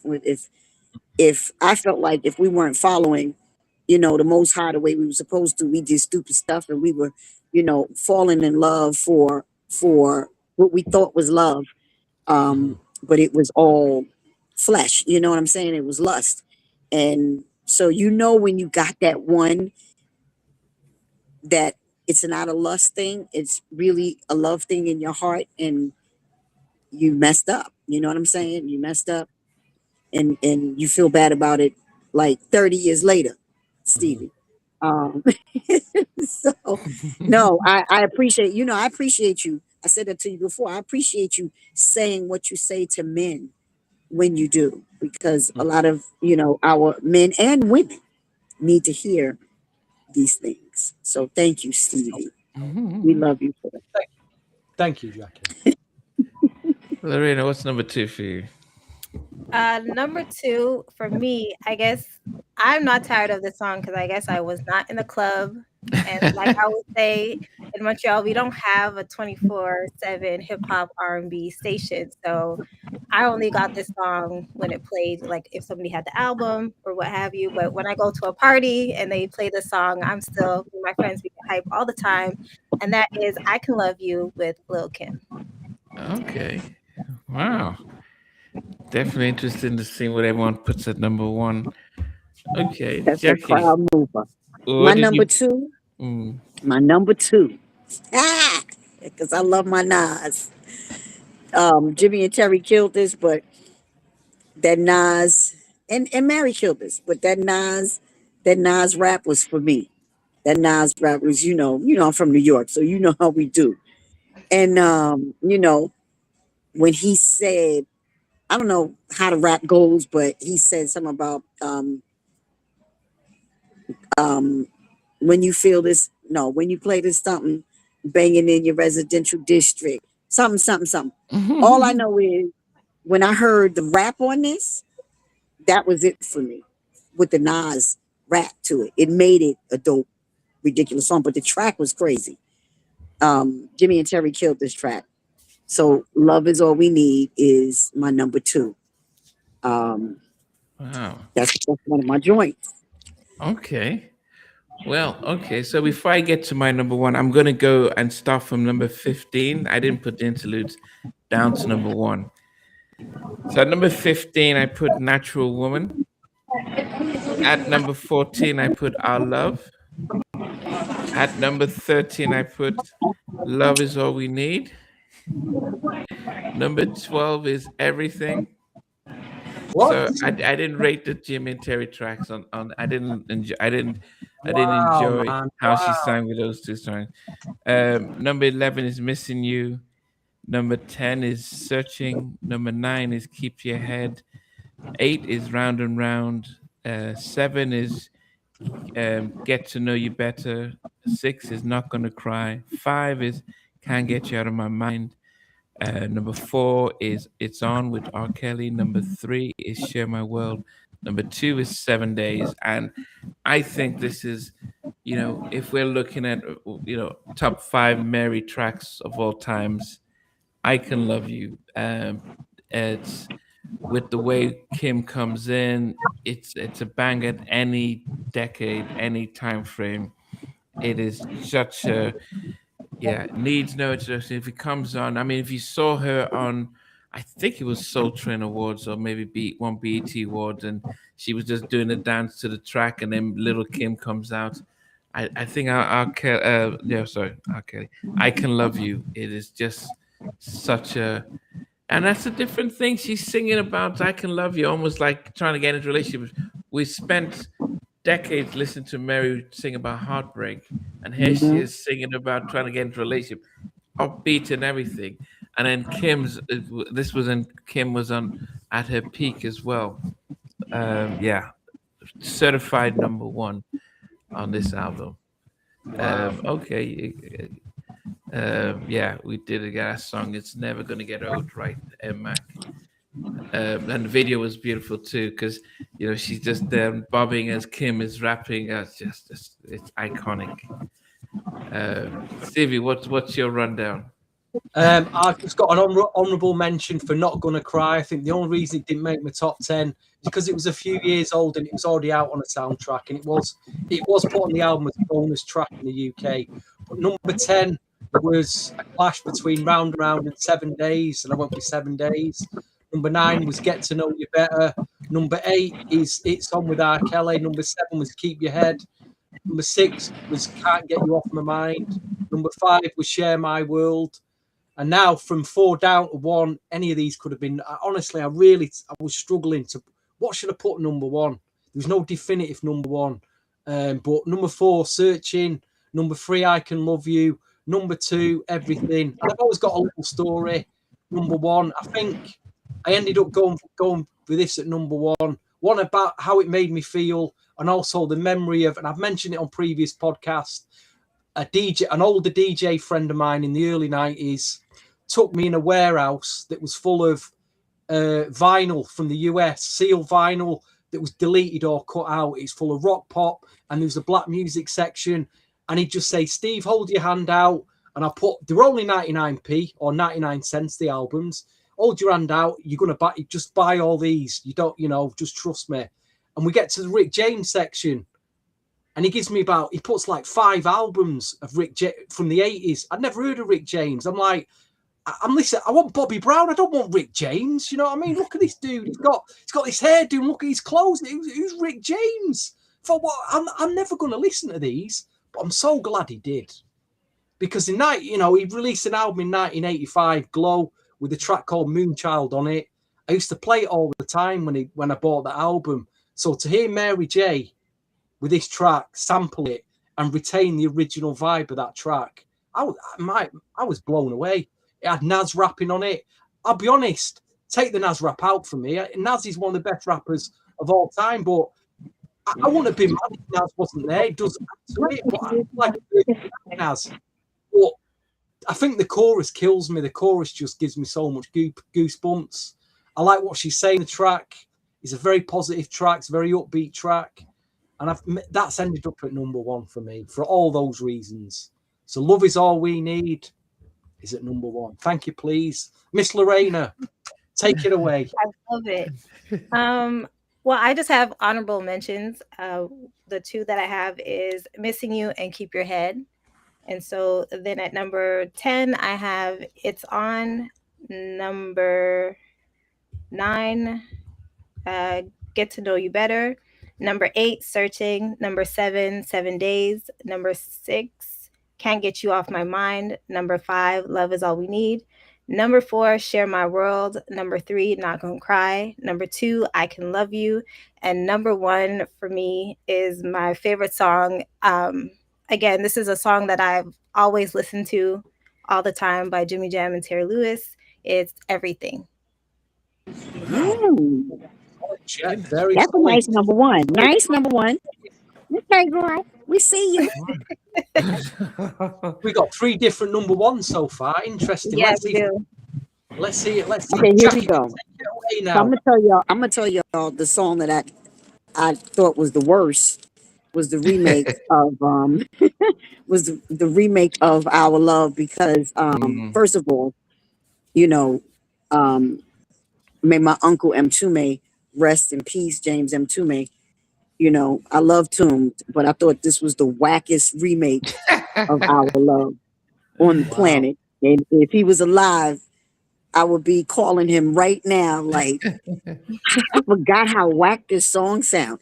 So that was my one that didn't even make. And we're not going to talk about the other ones that didn't make it, but that one was at the bottom for me, because you can't mess up a Natalie Cole joint. So we say, Mary, we didn't like you doing a Natalie Cole remake, boo. So from my number 10 on up. So number 10 was Get to Know You Better. Number 9 was Share My World. Sorry, Rodney. Share My World. 8 was Round and Round. 7 was 7 Days. 6 was Missing You. 5 was It's On. 4, Not Gonna Cry. 3, Everything. 2, Love Is All We Need with Nas. And y'all should already know my number 1 because y'all know I'm a hip hop head. But when she said, "Who you hugging? Who you wanna be loving? Dipping on your ninja Honda with Tanisha and Rhonda Wood." First of all, the track was crazy by itself. Rodney, you killed this daggone track, like destroyed it. I'm talking about destroyed it. I Can Love You is one of my favorite Mary joints. Besides the one that she did with Drake, with Dre, sorry, Dr. Dre. Oh, Family Affair. Whew, Let's every get it time I pumping. hear Okay. that, that's my joint. But I Can Love You is my favorite. I Can Love You, I think, is my favorite Mary song. I think it's my favorite Wow. Mary song. Wow. Dun, I dun, dun. love this song. And again, I thought it was a brilliant album. I thought it was too many tracks. It was a lot of filler tracks on there to me. And I don't know. Did Rodney say that who A&R this record? Did he say Hank Shockley? He I said don't Hank remember. called him. He said Hank Oh, called he him said too. Hank had called him. Yeah. Hank and his brother is Hank and Keith Shockley are my good friends that I love. Hank was there when I was there, but I knew Hank before that. And you know, MCA was moving at that time. You know, it was hot. Uh, MCA Uptown, whatever was moving out of there was hot. Everything, and I thought that hearing Rodney's, you know, his story about stuff happening the time it's supposed to happen, so the next thing would happen. He's absolutely right. He was in the right place at the right time because he was supposed to be there, and he was supposed to make these hits. And you know, he got classics. Period. I Can Love You is definitely a classic, and it's fire. That was my number one. Definitely. Wow. So both myself and Jackie had a number one. Lorraine and Stevie had different number ones, but we can all agree that actually it was a fun episode. Amazing episode. Amazing um, episode. but Yeah. also have to give shout out to Ronnie for watching, but also for coming on, which you know normally, yeah, which is really, and being able to give some insights as well. Um, Jackie, we appreciate you coming on, looking like a diva, looking like a looking like Diana Ross from the. It's cold. It's It's cold. cold outside. And this is I think this is the second time. I can't count how many times Jackie has been on halftime chat, but this is Oh one of my the first god. times that you're not been in your car. I know. I So know. it's not. I'm not used to it. No, you're used to talking to you outside of your car, so But it's but then I'm not in my car, but I'm in the mall. Like, who in the does mall. that? And I'm in the mall because I got stuck close to the mall, and I'm like, well, let me go run to Nordstrom's and sit down. But man, Yeah, Jack, I always in the appreciate new that. year though, pick another album in the new. We're gonna have to get you on again. Pick another album that you want to do, and we'll do it definitely. You already know I'm in because you know, Stevie, you already know you're gonna crack me up from the door because it's always gonna be something that you're gonna go in about. Y'all, you and Namdi always have these crazy songs that you're like, how did you get to that number?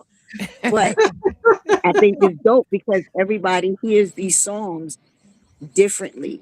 And for our baby girl that's on here, you know, we definitely giving her love because she's not only in a cold in a cold area where she lives. Add some hot chocolate for me, boo.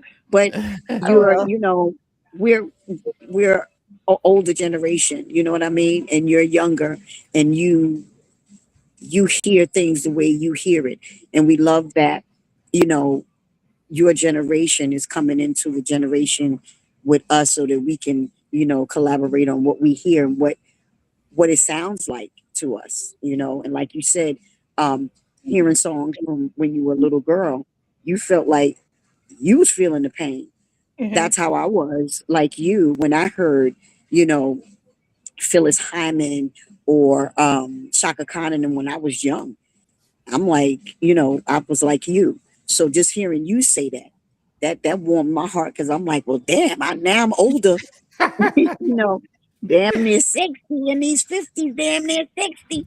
Um, we, you know, now we can appreciate the ones that are, you know, before us saying how they feel about music. And I thank you, Lovey. I really do. I thank you for you giving your, you know, at one point I thought you was gonna go to sleep on us. I was like, wait, boo, wake up.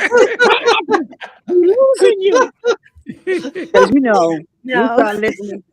you start listening to the older crowd and be like, you know what? In your head, you was probably like, they boring me. Can we No, hear I was some? taking it all in because I love R&B music so much.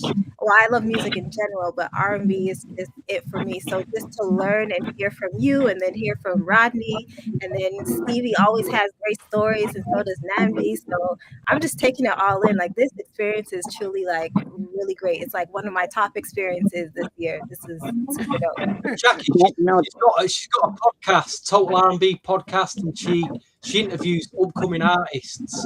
oh, okay. Oh, that's Really dope. she's got eight If of the new artists. you can have So me anytime you want, girl. Just let me know. yes, Oh, I would love go I on might, the Total R&B podcast, please. Go on oh there. yeah, definitely. I will definitely support. And if you need Yeah, some other please. artists that I can call that I know, let me know. And I'll you know, I'll send some people to you. You know, oh, my friends. I got a few of them in the business. Only a few. Only a few. Some of them is trash, but I got a few. Nah, but I love you guys. Thank you always for, you know, asking me to come on. Um, you know, I'm glad my daughter's diabetes thing didn't go off while we were on with the baby crying, Namdi. Yeah, I mean, But yeah, when I'm sending messages to Jackie, then there's a time that I heard a baby cry, and I'm thinking, Jackie, whose baby are you looking after? It's just, she said, but and yeah, it was my daughter's alarm for her diabetes. Like when she was dropping low, Namdi was like, I was like, Namdi, that's the baby crying alarm. That's the okay, alarm yeah, okay, for her, yeah. you know, her sugar dropping. But I love you guys always. Y'all know Have a great anytime Christmas, y'all need Jackie. me. Have a yes. really good I Happy Christmas. holidays. don't celebrate, but Oh, you're you know, full of it. y'all Whatever enjoy. you do then, Y'all whatever you do enjoy. during Yes, that day, whatever I have a good do, day. that's Whatever right. you I'm a pray and fast and you know just pray that we can fight this whole AI movement because that it's not a good movement. No, definitely, It's not a good definitely. movement, you know. And I just pray that our true musicians and producers don't run after the bag, Mm. um, and keep it 100 to keeping it real music. Because once we take our real souls out of the music, it's done. do. It's a Mm. wrap. And And it feels like we're on the verge of that, doesn't it? It really does Mm. feel like we're on a it tipping does. point at the moment. It does. But I Scary, think that, very you scary. know, our producers, you know, the real producers, the classic producers, and I'm not gonna say it's terrible for them to do, but I'm like this. We know you have choice, you know. You have the choice to say, I want to eat the apple or not, or eat off the tree of knowledge. And I think with the whole AI movement, I say no. because it's too robotic for me. It doesn't feel natural. It feels evil. And I just hope that a lot of people fight against it. Because if it wins, we're done. We're Yeah, done. yeah, yeah. So I love you guys.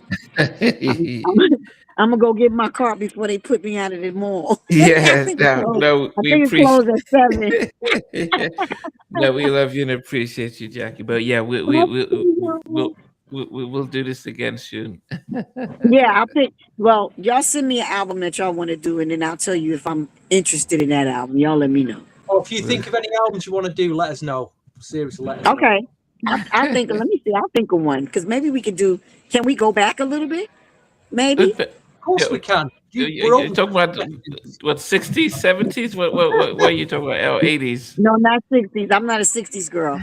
I'm a 70s girl when it comes to like the real music, the Earth, Wind and Fire, Ohio Players, Rick James and them coming from the 70s and 80s. I like that's me. Like that's the music I grew up on.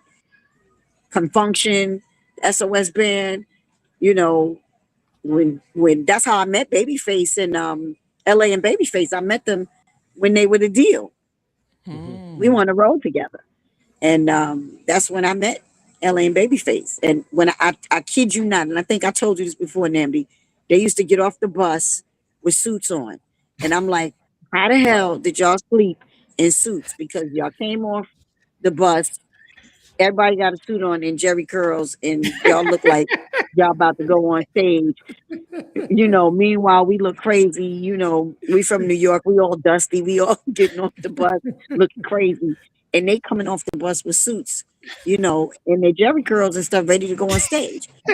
No lie, no lie. But that's why I love LA Reid to this day. LA was always my favorite.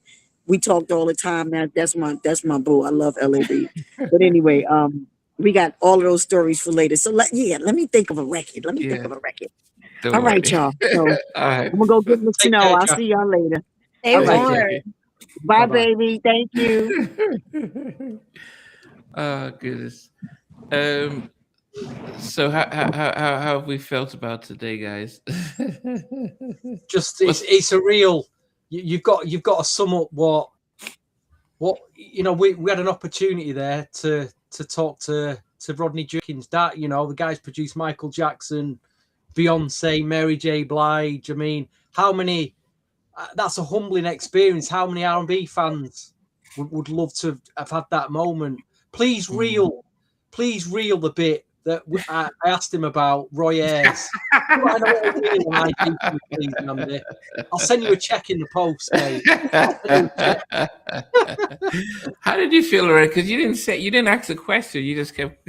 I was like, is this really happening? Well, sorry, Namdi. I'm not like you. I don't have these people in my phone or following my channel. So to me, it was such an amazing experience. Like, I really can't believe that happened. And, you know, he was just answering questions and just, you know, dropping gems. So I truly appreciate this experience. I'm so glad you were here for that, because that, you know, for what you've been doing, to also have that moment with us like that will inspire you to keep pushing with what you're doing. Because, you know, moments like this happen if you keep doing what you're doing. Same thing I did on radio for 10 years when I was thinking, should I keep going? Should I keep? And then a moment like this would happen, and it just keeps you pushing on. So I'm glad it's happened. I'm glad you were here to experience it. You know. Yeah. Me too. I was glad to be able to ask him about when we touched on how the whole story that Teddy was just outside and just said, "Hey, can you build?" and how simple it just felt like it. But that's such a golden track, which I hadn't heard until we did the album review, and I'm like, man, this is. As soon as I heard it, it was number one. But and I didn't know that was Teddy. I'm thinking, oh, I wish Teddy was doing something similar to this. But yeah, I mean, the fact that you know it's and I know there's a time I think I did an interview and stuff, and Terry Lewis commented, so I'm very mindful of, and even how I Lily from SWV when I interviewed Tabitha from Cut Close, she commented like, man, this the it because Tabitha was talking about her own experience, and Lily commented, so it's a good thing that we always show love in a respectful way. We may not like a song, but it's never nothing bad and stuff like that, because you just never know who's watching, who's listening, and it's always a celebration. Well, so yeah, I appreciate Rodney for joining and blessing us with that stuff. All right, guys. So we appreciate you guys as always. Always, as you guys, you guys are always part of the show. Every comment you make, as even though I've put it up here now, but we're all watching and listening to that and adding to it. So we appreciate everything that you're doing and stuff like that. So there for everything. I mean, there's also a video for it. Yeah, I think we do remember that remix. yeah.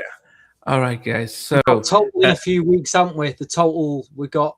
Never mind Total R&B podcast. We got the group Total. We'll be doing their albums in a few weeks. So looking forward goodness, to that. I forgot about So guys, so next week is New Jack Swing podcast. We are doing a Christmas special, and then on the 28th, we're doing the total catalog, both their first and second albums. So join us for that. So get your top 10 ranked, and Adelaine will join us back on that as well. But as always, we appreciate you. We love you guys. We're going to do a quick debrief while we say goodbye. And then we'll catch you guys next week and the week after next. Take care. Good evening. Bye-bye. Hey, guys. Thanks for watching. Thanks for being a part of Halftime Chat. Please remember to subscribe, share, and comment. But most importantly, why don't you become a member of Halftime Chat? We've got amazing videos, amazing perks, and being able to support the channel. But anyway, thanks for watching. Take care. I never participated in that kind of. And somewhere in between us, or even loving us, on which I didn't miss you with. What was it like growing up? She's still making an impact on 4 houses down.